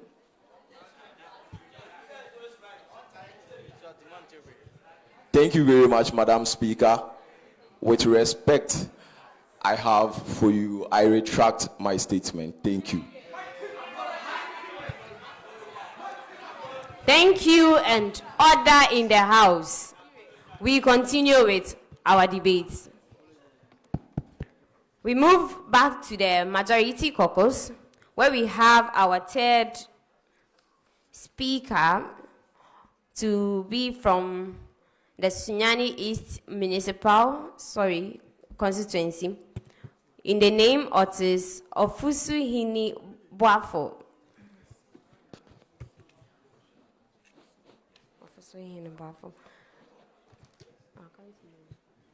Okay, he's on ground. Yes, you have the floor. Right. So, Madam Speaker, with respect, I rise to lend my full support to this motion.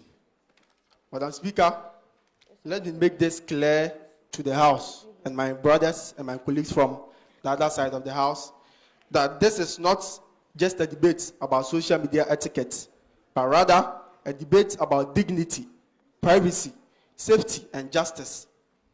This is non-consensual sharing of intimate images of becoming a serious form of technology facilitated to abuse, particularly young people. It can destroy reputation, relationships, education, and livelihood, where leaving victims with deep psychology and emotional scars. For many young people, what begins as a private moment can suddenly become a public humiliation. Once such material is released online, it can be copied, reposted, and shared among millions of people. Madam Speaker, consent must not end when a person enters a digital space. The law exists, but is it enough? Madam Speaker, Ghana is not starting from zero. The passage of the Cybersecurity Act 2020, Act 1038, was an important step towards protecting citizens in our increasing digital safety. The law provides for offenses relating to the non-consensual sharing of intimate images and threats to distribute such material. But, Madam Speaker, the existence of a law is not only part of a solution. We must ask ourselves, are these laws being effectively enforced? Are victims receiving protection and support? Are our young people adequately educated about digital consent and online safety? Are the consent strong enough to deter those who commit these offenses? But Madam Speaker, I believe there is still much more that we can do. Madam Speaker, this is not a theoretical issue being discussed in this chamber. It is happening in our communities, our schools, universities, workplaces, and even our constituencies. We have seen a tragic case of one young beautiful lady called Benedicta Yabua, a young woman who took her own life way back 2016 because her own boyfriend released an intimate video that they had. Madam Speaker, her story is not simply remain another sad story in our nation's memory, but rather it reminds us of very real consequences of image-based abuse. We have also seen report cases involving... Honorable Member, you have just a minute. All right. Involving Anaya Abonsu Kwatin, a self-proclaimed false prophet who was having intimate with his church members and later who released it to abuse them and also seek for some money from them so that he won't do that. The Cybersecurity Authority has also drawn attention to growing problem on online blackmail and extortion, including significant increases in financial losses associated with such offenses. Behind every statistic is a human being related to it. It could be a brother, our sisters, our students, our friends, and even members in our constituencies. They can lose their peace of mind, confidence, privacy, relationships, and in most strategic circumstances in which their hope for the future is at stake. First, we must strengthen enforcement. Honorable Member, conclude. All right. So, Madam Speaker, let us build a digital Ghana where privacy is respected, consent is understood, and technology is never used as a weapon against the dignity of other human beings. So I strongly believe that this motion should be in support. Thank you very much. Thank you. From the Minority Caucus, I have Honorable Osei Kwajo.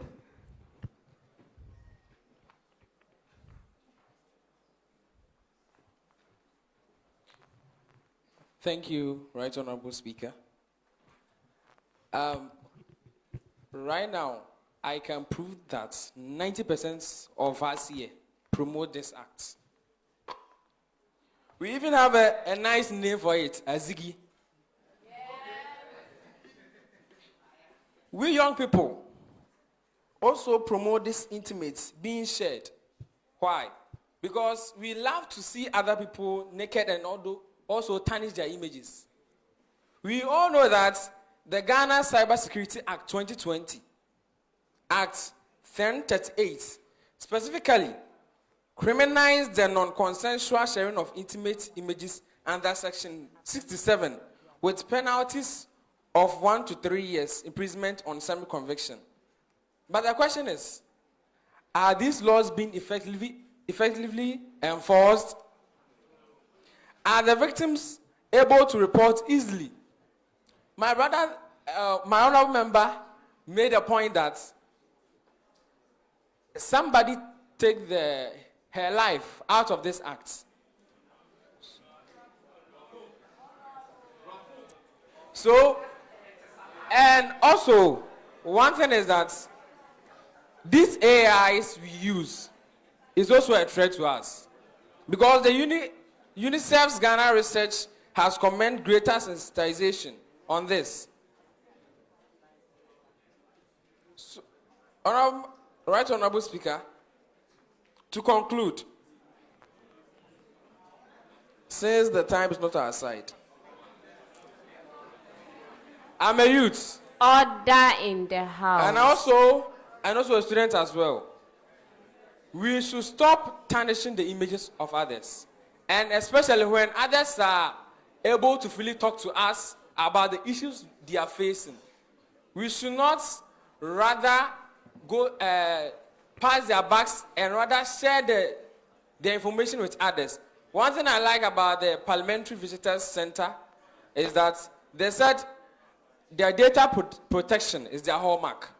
Once you enter inside, everything you share is very safe. It can never go out. And also, prevention is always better than cure. We love taking videos of ourselves while having our intimate time. When this goes out, and it's very difficult for us to take it back. So I will plead to all the youths here. We can have a good time, but I'm begging, we should not take videos and pictures of that. Thank you very much, Honorable Speaker. Thank you to Honorable Member. We move back to the Majority Caucus, where we will have our very final debater, who is from the Sunyani Municipal and go by the name Honorable Benes.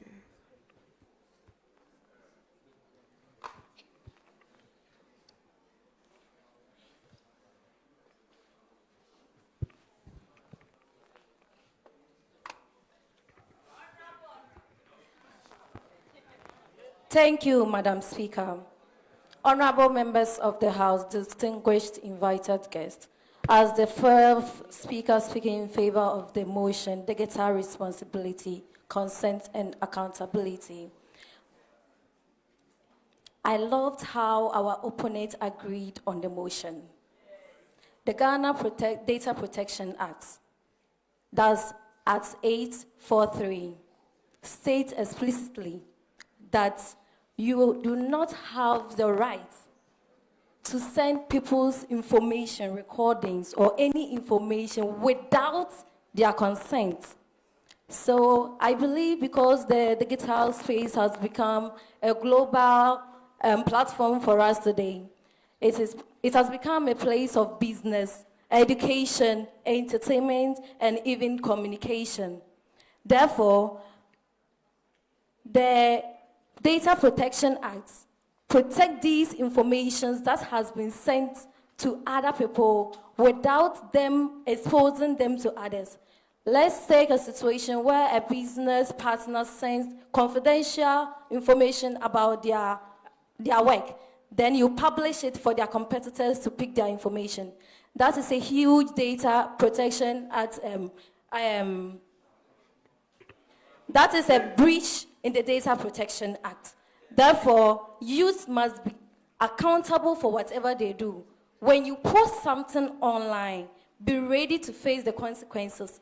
When you are caught, do not say that this person is treating me this way because the person has power more than you. If you have freedom of speech, remember that there may not be freedom after speech. Therefore, people that exposes other people's confidential information should be severely dealt with to prevent other people from exposing others' important information online. Thank you.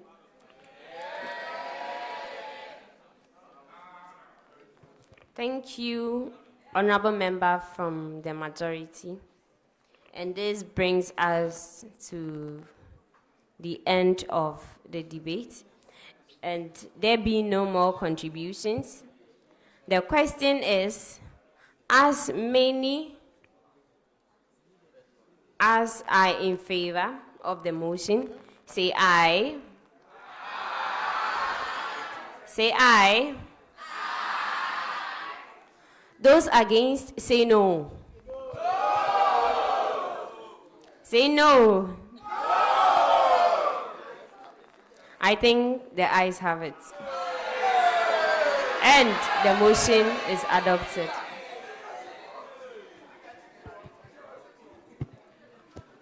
Majority Leader, I wait for your guidance.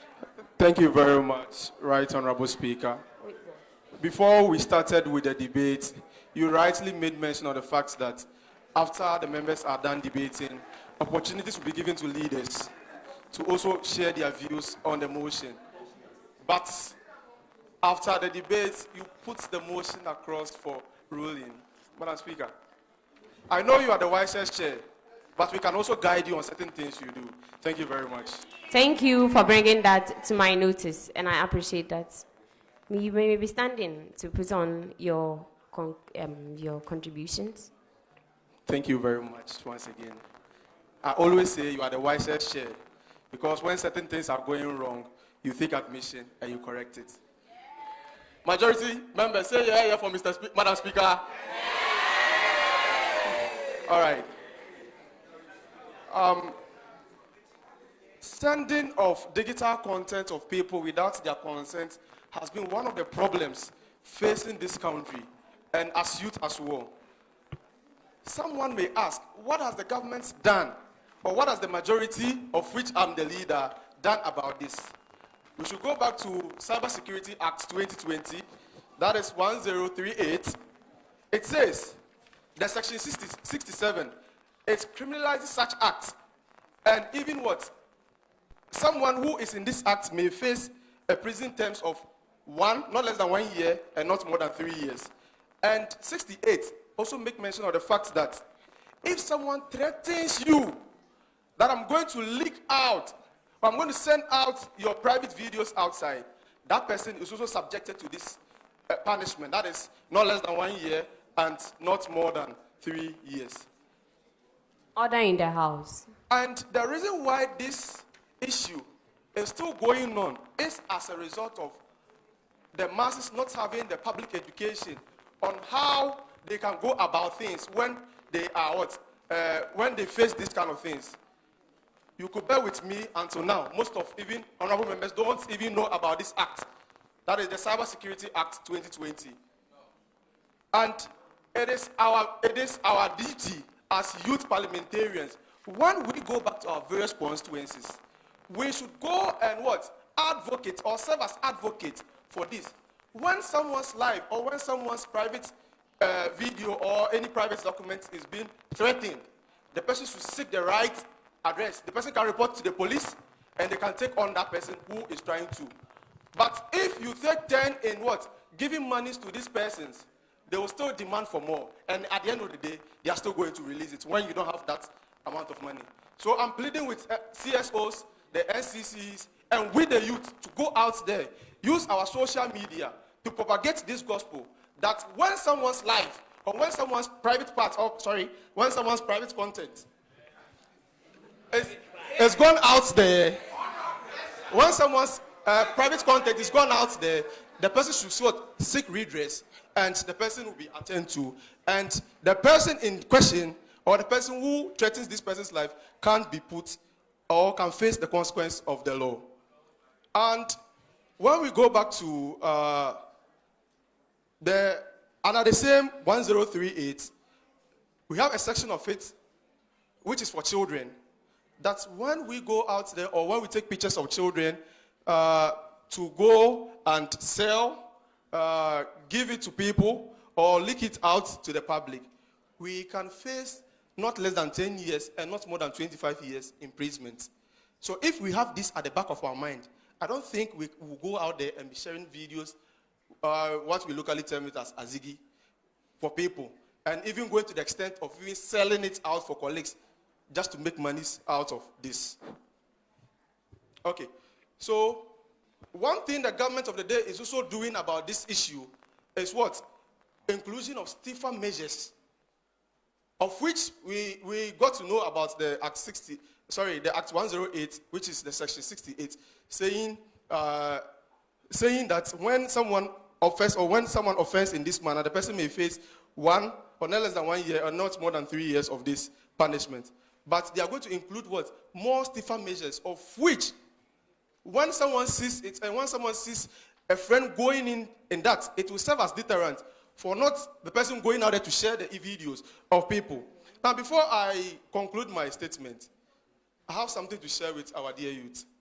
As the majority leader of the National Youth Mock Parliament, this is what I have for you.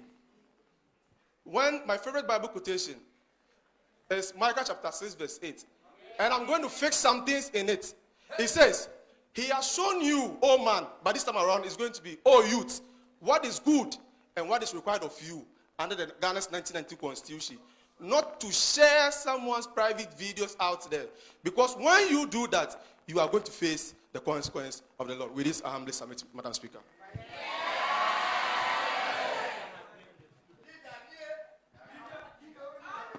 Thank you, Honorable Majority Leader, for the input after all the debates. Honorable Minority Leader.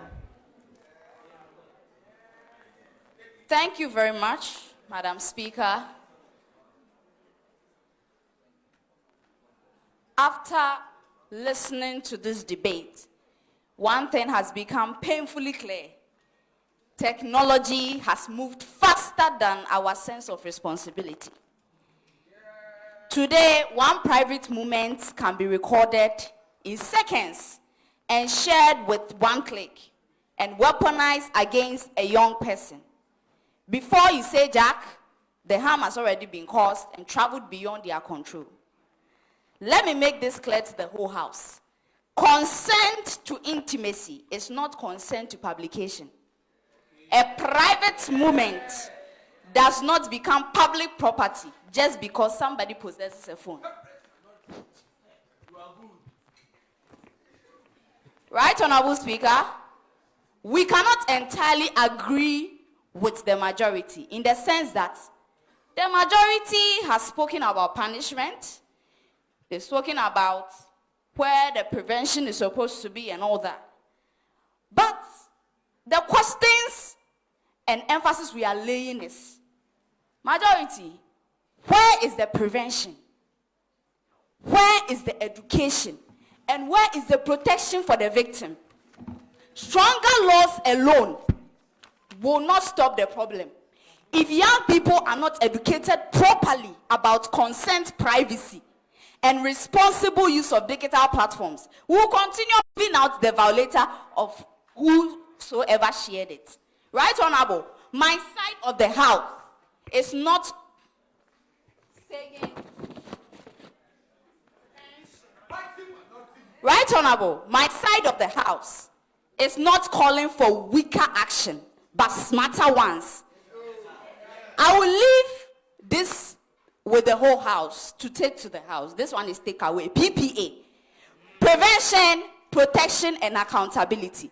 We urge the house to strengthen the motion with measures that are effective, smarter, constitutional, and centered on protecting the dignity of the young people.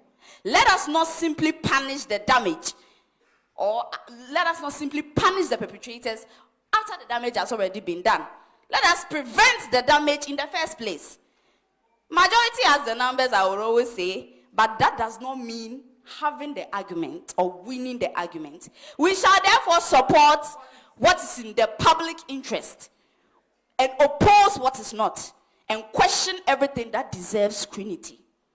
That is not obstruction, right, Honorable? That is a responsible, mighty minority. Thank you.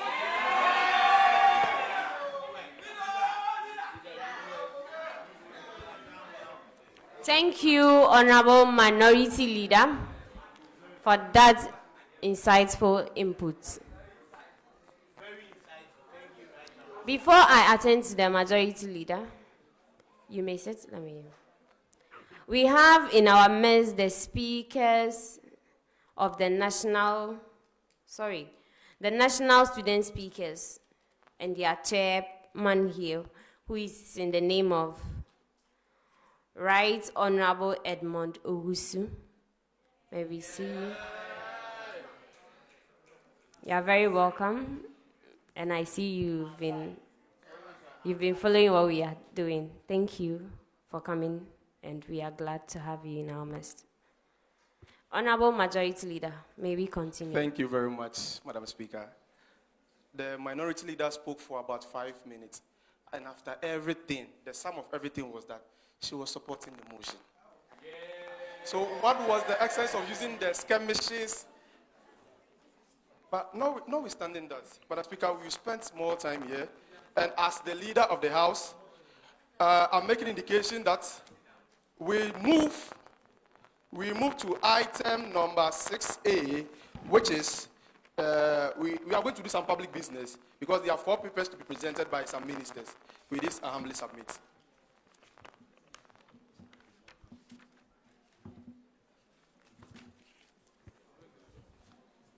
Honorable Minority Leader.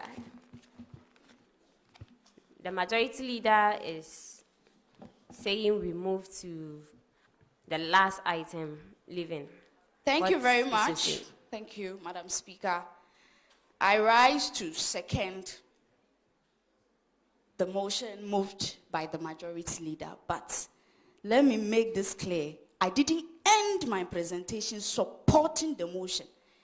Majority spoke about actions, but the minority is calling for smarter actions and not what the majority presented. Thank you. Thank you, and that is noted.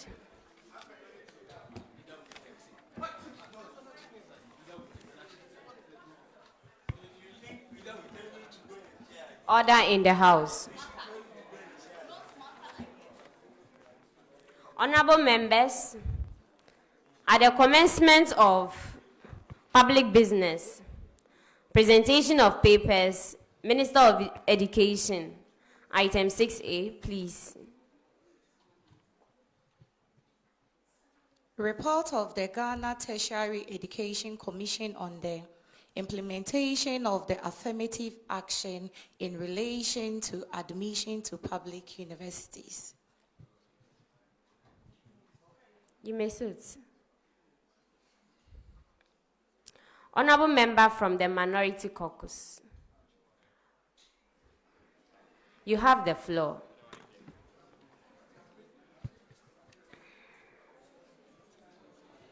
I was given that one very last. Holy shit. Thank you very much, Right Honorable Speaker. Madam Speaker, I rise on the Standing Order 97-3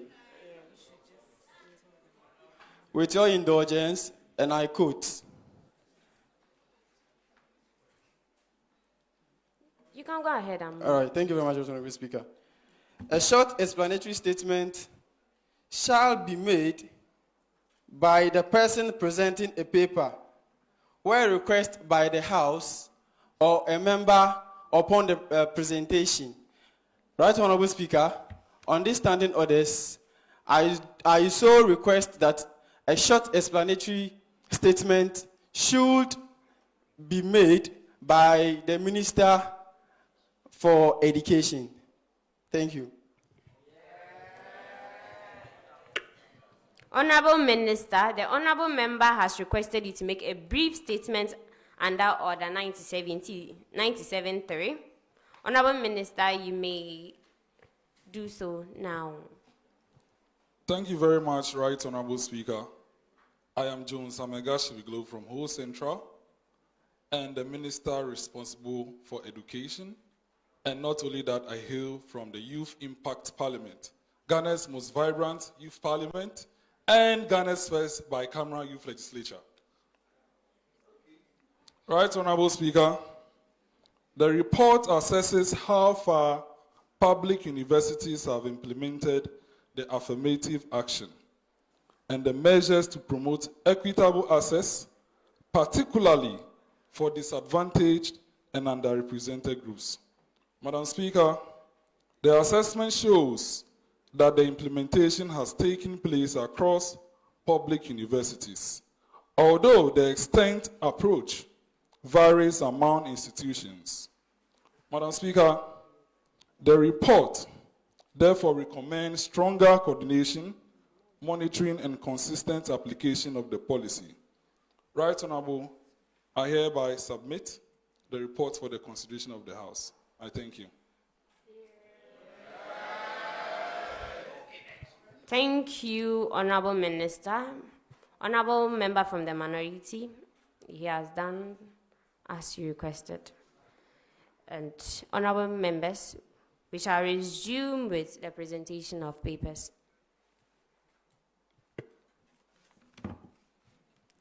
Honorable Minister of Finance, item 6B, please.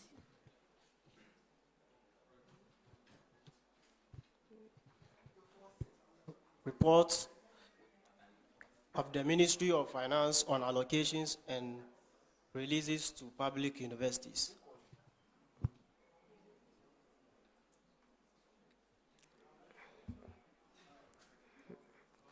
Honorable member from the minority, are you standing on the same order?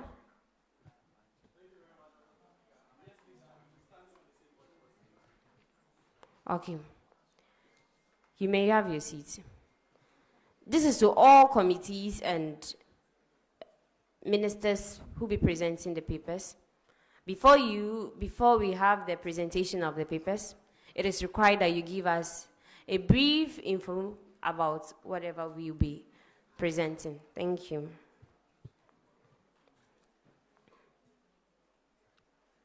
Honorable Minister of Finance.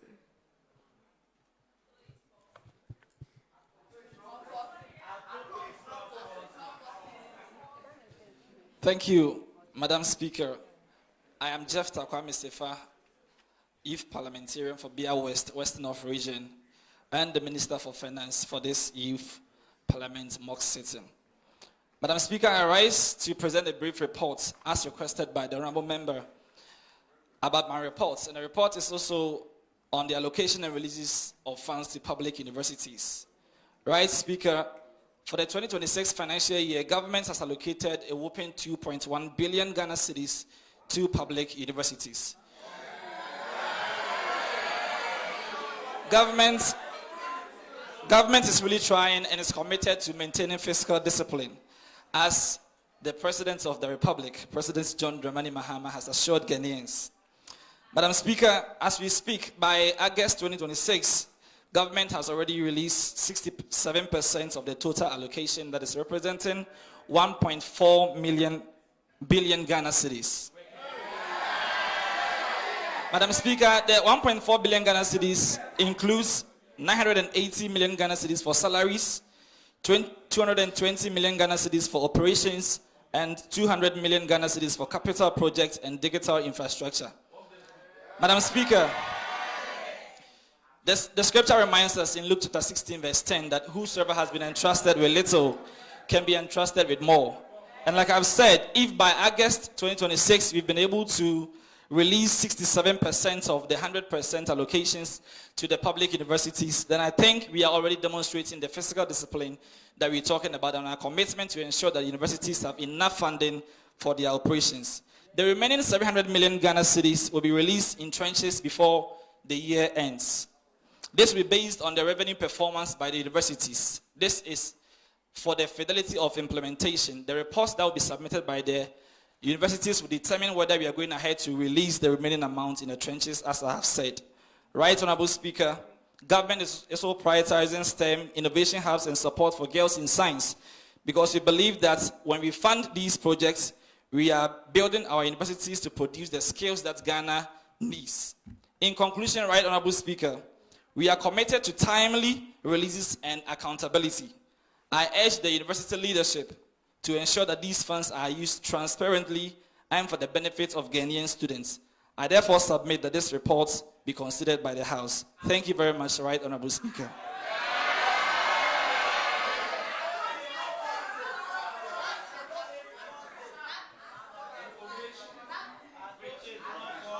Order in the House. The report has been duly presented. It is referred to the Finance Committee for consideration and report. The leadership of Committee on Education are to join the Finance Committee in the consideration of the report. Chairman of the Committee on Student Affairs, item 6C, please. Report of the Committee on Student Affairs on the performance of students in public universities for the 2024-2025 academic year.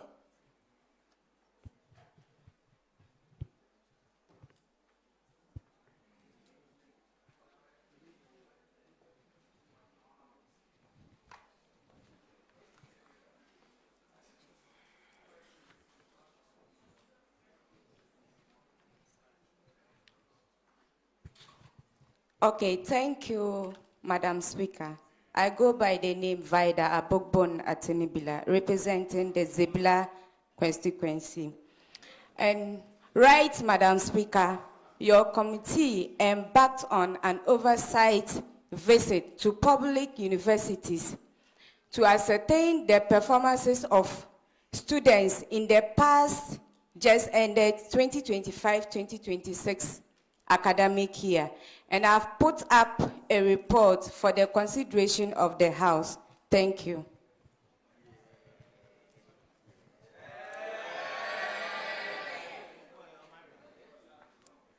Thank you, Honorable Committee Chair. The report has been duly presented. It is for a distribution of honorable members. We move to item number 6D. Chairman of the Committee on Sports, item 6D, please.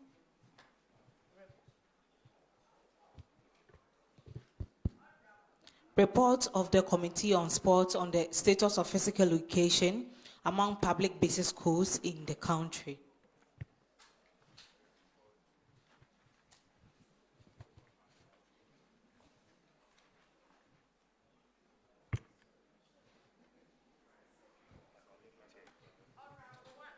Thank you, Madam Speaker. Please, my name is Joyce Asekre Adumbire for Kintampo North constituency. Right, Honorable Speaker, your committee took note of several concerns from the general public regarding the subject physical education. Some are of the view that the subject is no longer being taught.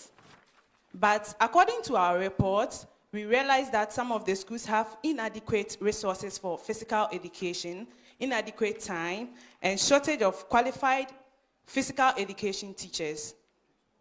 Accordingly, your committee has put together this report for the consideration of the House. Thank you, Madam Speaker.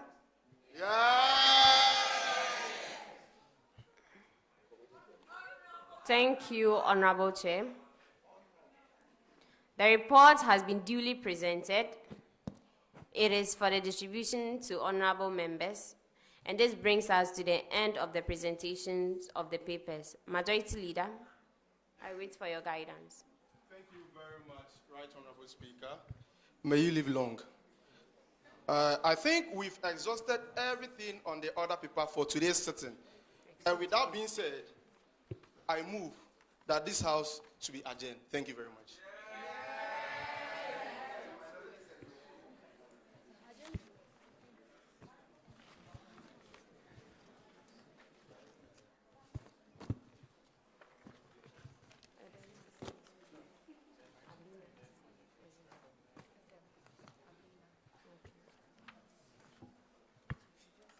Before I attend to our Honorable Minority Leader, we have in our midst MP for Kitsu North, who is in the person of Honorable Edem Abina.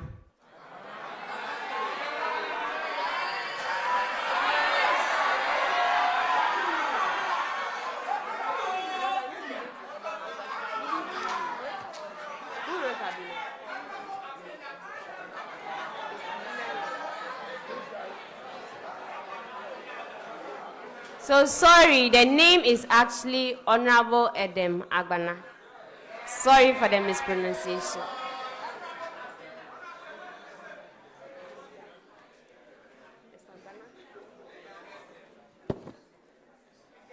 Thank you. Honorable, thank you for joining us, and we are glad to have you. Honorable Minority Leader, may we proceed? Long live the Verwaisters. Right Honorable. But, Right Honorable, with the utmost respect, I am rather surprised at the urgency with which the majority wishes to send this House home. We have only just returned from recess, yet the majority already appears ready to return to recess, and it's not possible. Because my side is ready to work. The people sent us here to represent them and not to watch the clock. So I therefore urge the majority to reconsider. If there is work before this house, let the work be done, because we are not adjourning to anywhere. Referring to a few minutes ago, I told the whole house to mark it on the wall that we will put the majority in a position where they will want to run away, because we have exposed what the government is doing in favor of the motion. They take action only when the damage has been caused. They are not taking any action to prevent the damage itself. We are not going anywhere. Thank you. Thank you, Honorable Minority Leader. Honorable Majority Leader. Thank you very much. Madam Speaker, if you had seen me when the minority leader was speaking, the way I was looking at her, I'm a bit surprised she's making this statement. Because she knows very well that parliamentary work goes beyond just sitting in the chamber.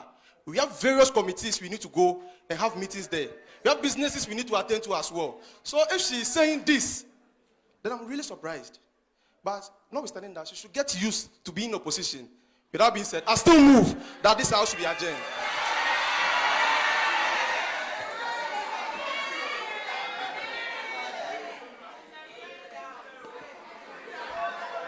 Honorable Minority Leader.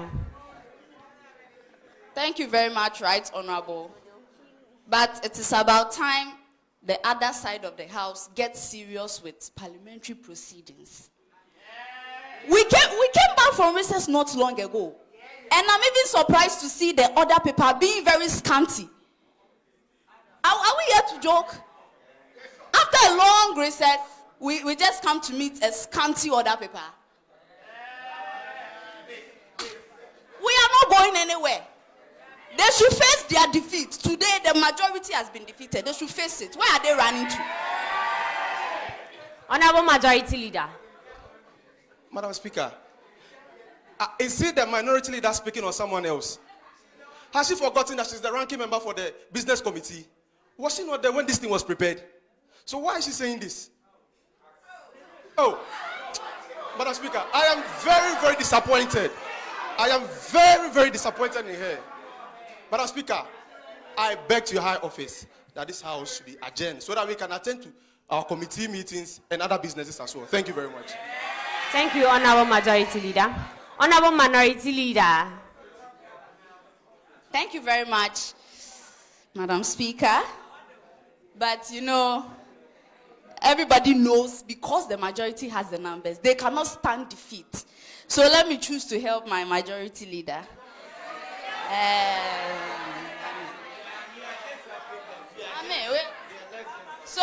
Right Honorable, if the majority insists on going home, then I leave the matter to the judgment of the good people of Ghana. Let us all be cautious, Right Honorable. The public is watching, and they will ultimately judge whether the majority use this opportunity to work or simply use parliamentary time to prepare for the next adjournment, like they always do. We came prepared. Mighty minority came prepared. But since we have put majority in the position of having nothing more to offer, we would rethink decisions to second the motion. Thank you.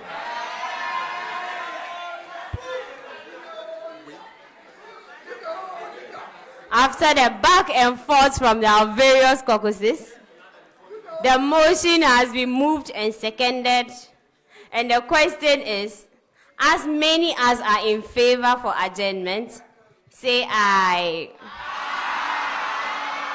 Say aye. As many as are against, say no.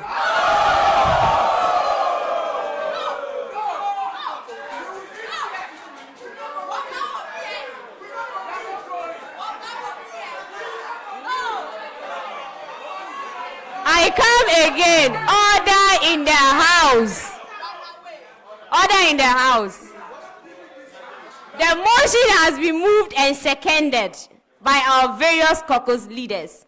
And the question is, as many as are in favor of adjournment, say aye. Say aye. As many as are against, say no. Say no.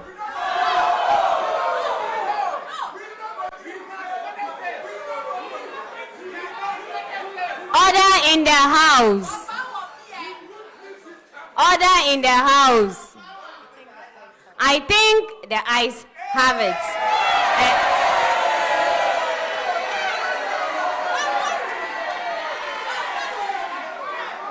Order in the house. Order in the house. The motion is adopted. The ayes have it, I think. The motion is adopted. The House is accordingly adjourned till Wednesday, 24th August, 2026 at 10 o'clock in the forenoon. Thank you, honorable members.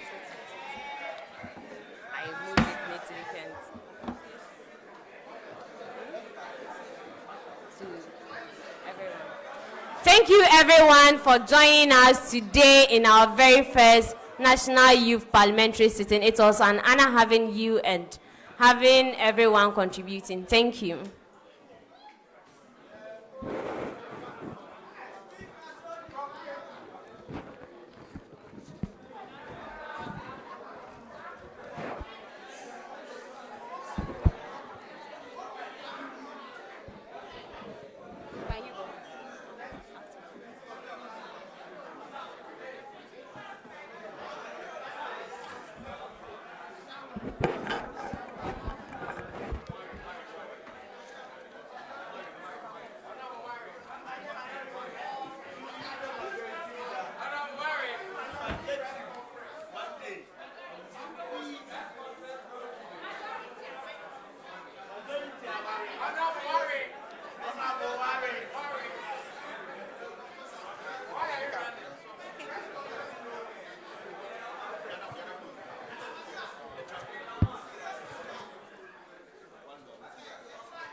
Honorable Edem Agbana to give us a few remarks.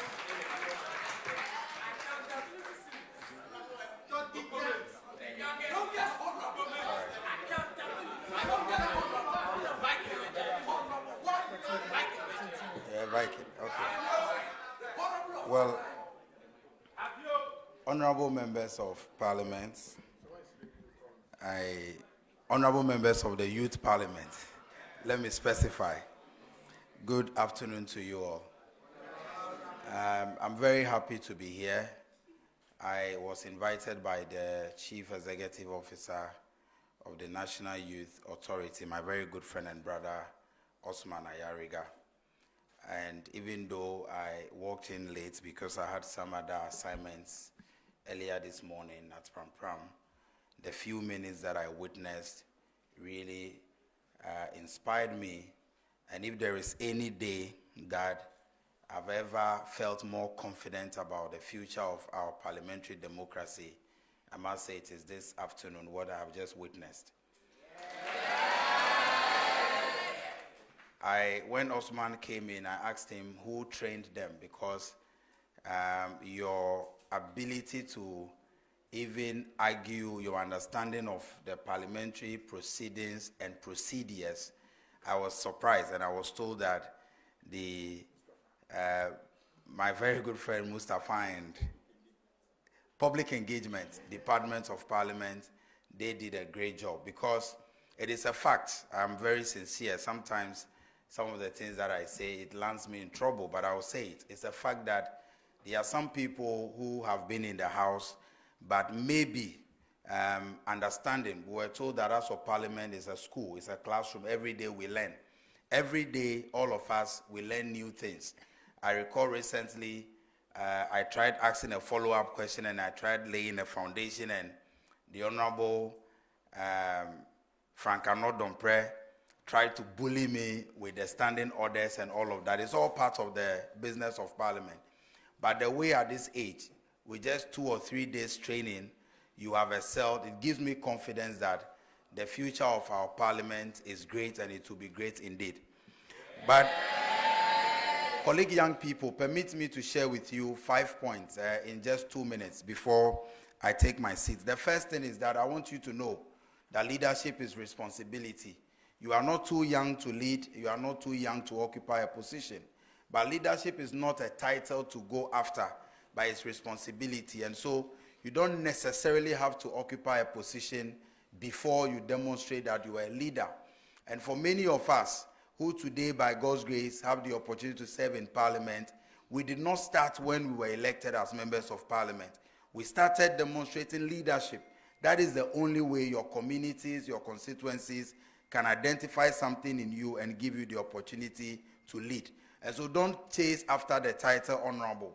Chase after the responsibility. And when you discharge your duties well, in whatever capacity you are given as a young person, I can assure you that at the right time, you also make it to Parliament proper.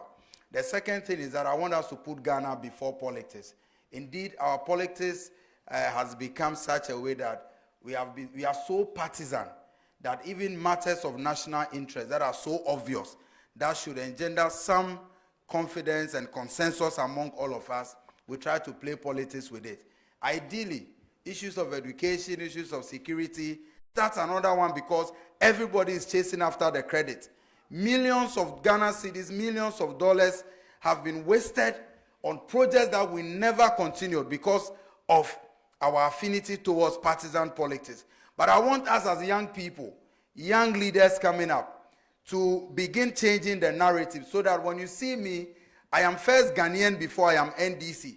Because indeed, you are a Ghanaian first before you decided to either join the NDC or the NPP. So let's always learn to put our country first. The last thing I want to say is that as young people coming up, we need to practice patriotism daily. And patriotism is not wearing suit and putting the coat of arms on it. I see that a lot among young people today. It's not even right that you dress up and you have the coat of arms. It's not proper. By protocol, it's only the president and a few people in certain positions that can do that. We believe that is how we exercise or we show that we are patriotic. It is not about dressing and having or waving the Ghana flag. It is not about having the, all these lapels, things showing that we belong to Ghana. But it is about the honesty with which we go about our daily activities. Today we are all complaining about the pace of development. We all agree that corruption is a canker that is destroying this nation. We all agree that wastage of public funds is destroying this country. But as young people, as a young person, the question is the small position that you occupy. Are you sincere to yourself? Do you have integrity? How are you serving even students that have elected you? Small public funds or group funds, association funds that have been given to you to manage. How well are you managing it? Let us practice patriotism daily. And it is not just in appearing in our national flags, but it is about the sincerity and the integrity with which we serve this country. I wish you all well. Let's continue learning. And I believe that Ghana will be great because you and I have decided to make it so. Thank you so much.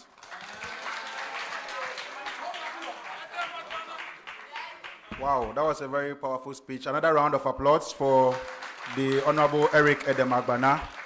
Thank you so much for that wonderful speech. Ladies and gentlemen, I move to the last person who would be addressing us, and that would bring us to the end of today's session. She is the brain behind who I am today, and she's my boss. I would like to use this opportunity to invite the Director Public Engagement in the person of Superintendent Mrs. Effia Tenge, retired. Ladies and gentlemen, shall we welcome her? Please, let's keep clapping for her, please.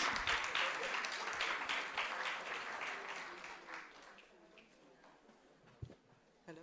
Good afternoon. Please, a here for all of us. That reminds me that we are actually in a parliamentary chamber. I must start with a commendation to all of you. In fact, this afternoon, I walked in here with the Clerk to Parliament after a number of trophy tours. We were at the Inspector General of Police's office, after which we went to the National Commission for Civic Education before coming here. And all is to promote the Democracy Cup, which event comes off in Kumasi on the 28th of August. That's Friday coming. So those of you who are in Kumasi, please find your way to the Kumasi Sports Stadium. And when we came here in the afternoon, when the clerk was exiting, when he got there, he said, bow, because we are in a chamber. It doesn't matter where has been constituted as a chamber. Once we are having a sitting, we must learn to do the right thing. And so he bowed first and said, Effia, bow, bow. I don't know whether some of you saw him. Good. And so these are the practices we continue to pass on. We leave the bad things behind, and those that are good, the traditions, those that we need to pass on, we pass on the good ones. And I was just admiring while sitting throughout. I listened pensively to all the debate that was going on. And that is how come I said, put your hands together for yourself. I am supposed to be doing a closing remarks. And I drafted this while sitting, so I don't miss anything. So please, I'll be very grateful if you can lend me your ears so that I give you the closing remarks for this important mock sitting. Let me start by acknowledging the Chief Executive Officer of the National Youth Authority. Again, you're here, your deputy is also here. Then our own honorable member of Parliament also has joined us. In fact, I thought about calling him and some few other people. And so when I saw him, I was like, thank you so much for coming. This is the inspiration. Some of us did not come closer to the people who were in power. And so normally when we are having programs like this, when we see you, it's an encouragement to us. And so I'm so grateful to see you here this afternoon. Again, I would also want to commend all of you, particularly all those who played the role of honorable members. I was admiring the majority and the minority leaders. You are leading a whole caucus. Sometimes it's not so easy. But I saw my lady doing what ladies can do best. And so a here to her. And that also does not, I don't want to sound discriminatory. And so men, you also here for you.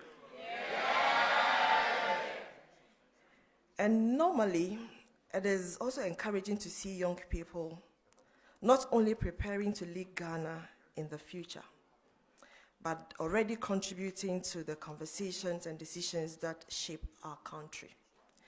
Ladies and gentlemen, indeed, the future of Ghana is already being built by you. It is not tomorrow. It is being built by you.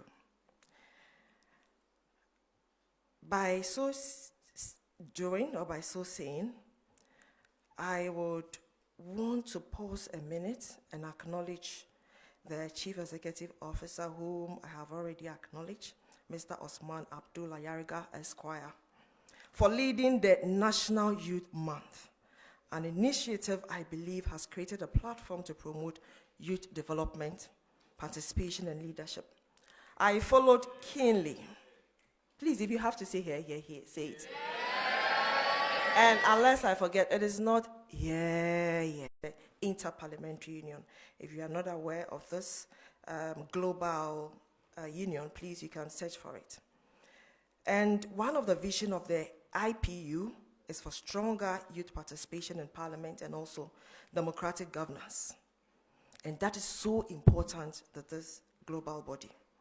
Young people must not only be beneficiaries of public policy, but rather they must also be active participants towards our honorable member emphasized.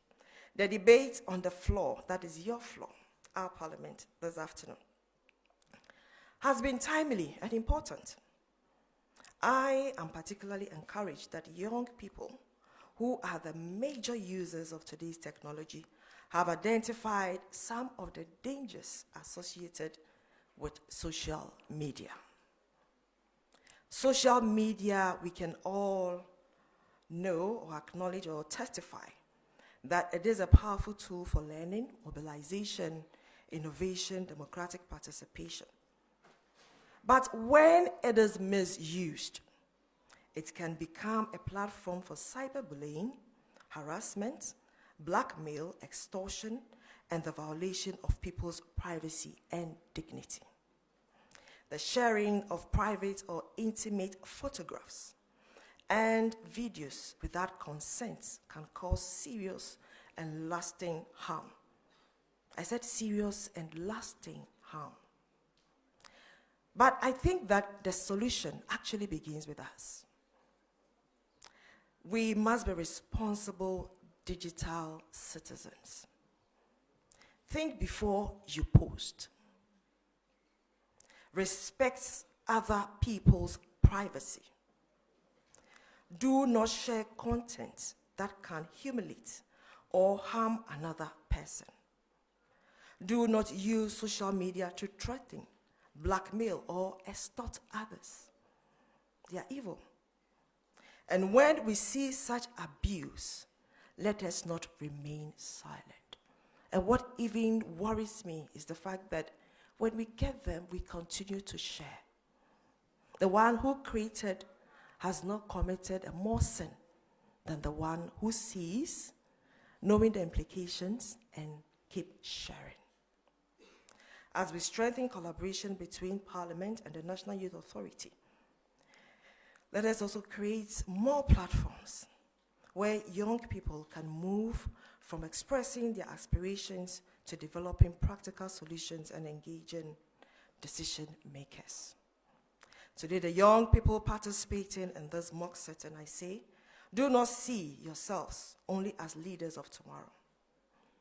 You are leaders of today. And what did I say? Leaders of today. That is my challenge to you.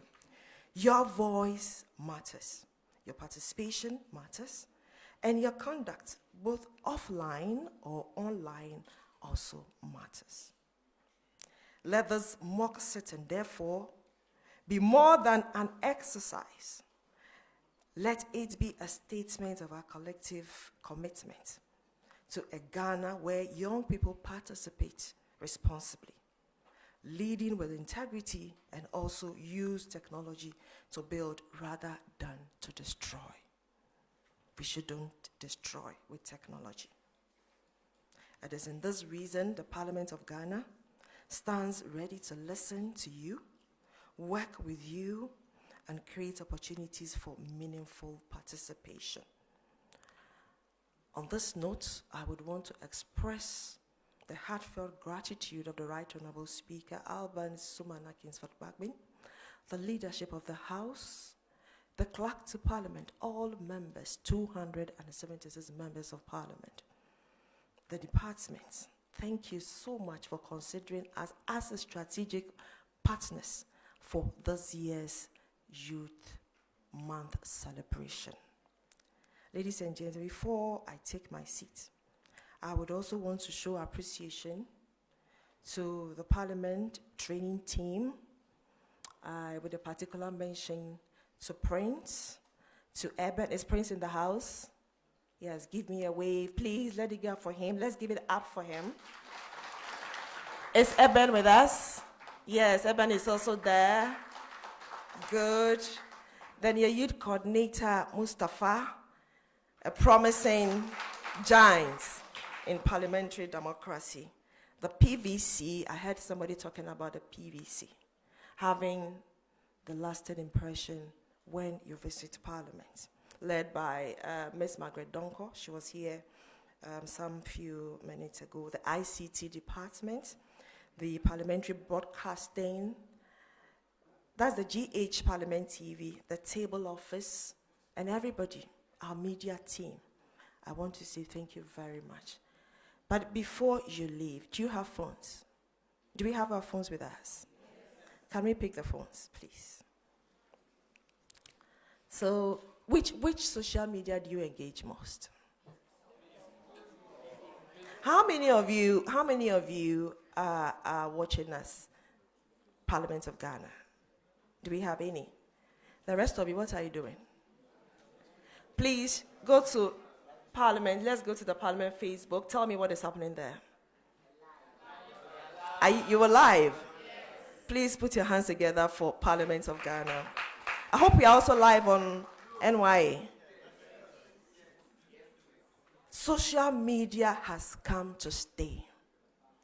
If you are interested in becoming a leader, every day, because of open parliament, I heard one of you read a statement on open parliament. Parliament wants to open up. So please, don't limit yourself.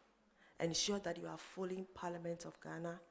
And how many of you are also watching GH Parliament TV? Are we? We've not even heard about it. We have. Because this is where we churn out most of these educational programs.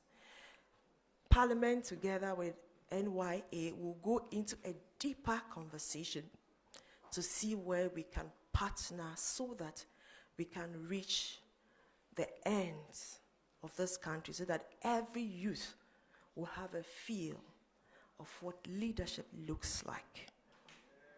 And again, we hope to explore avenues that will take most of you outside of the country to also go and compete. This year, I'm proud to announce that through the Department of Public Engagement, we're able to sponsor 2 of our student parliamentarians to Australia to go and compete with their compatriots.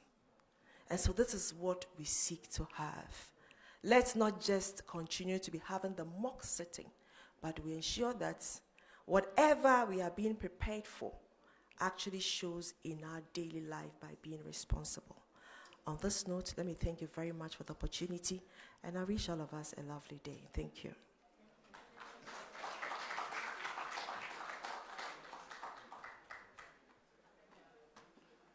Please, another round of applause for Superintendent Mrs. Effia Tenge, retired. Thank you so much for that wonderful words.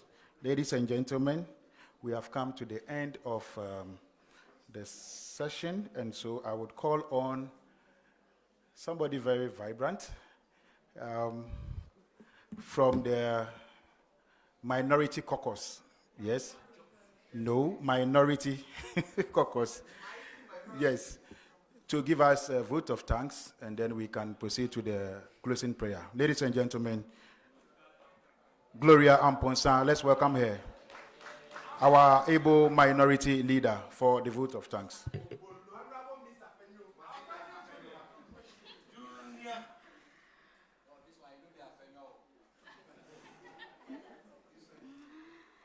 Chief Executive Officer of the National Youth Authority, Deputy CEO of the National Youth Authority, Madam Speaker, Members of Parliament present, Director of the Department of Public Engagement of the Parliament of Ghana.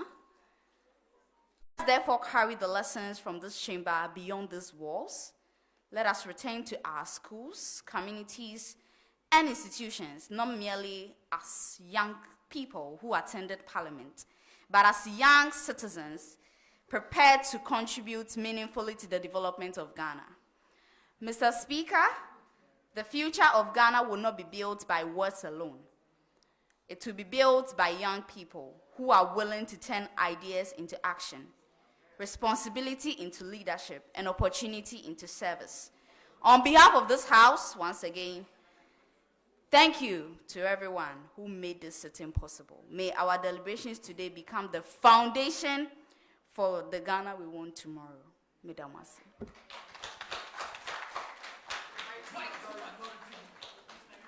All right, thank you very much, our minority leader. Now, the closing prayer, ladies and gentlemen, I call on Ms. Agatha Nyame to give us the closing prayer. Yes.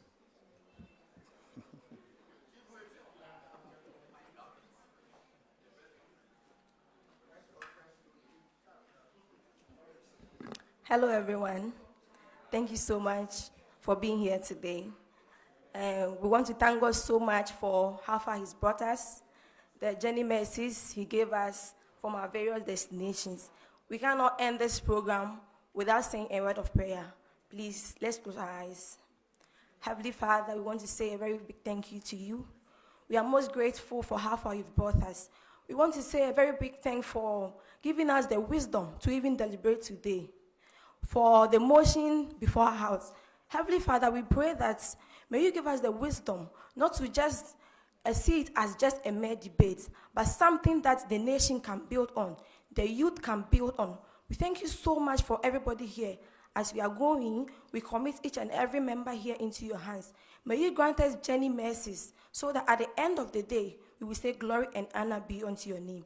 These are many other blessings we ask through your Son, Jesus. Amen.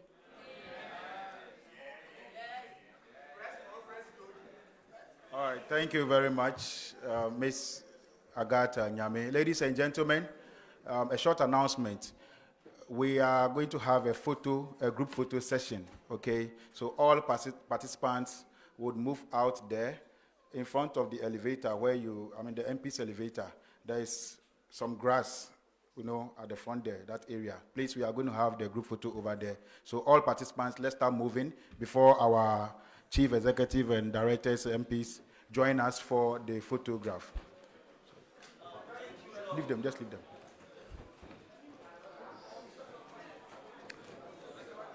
Thank you so much.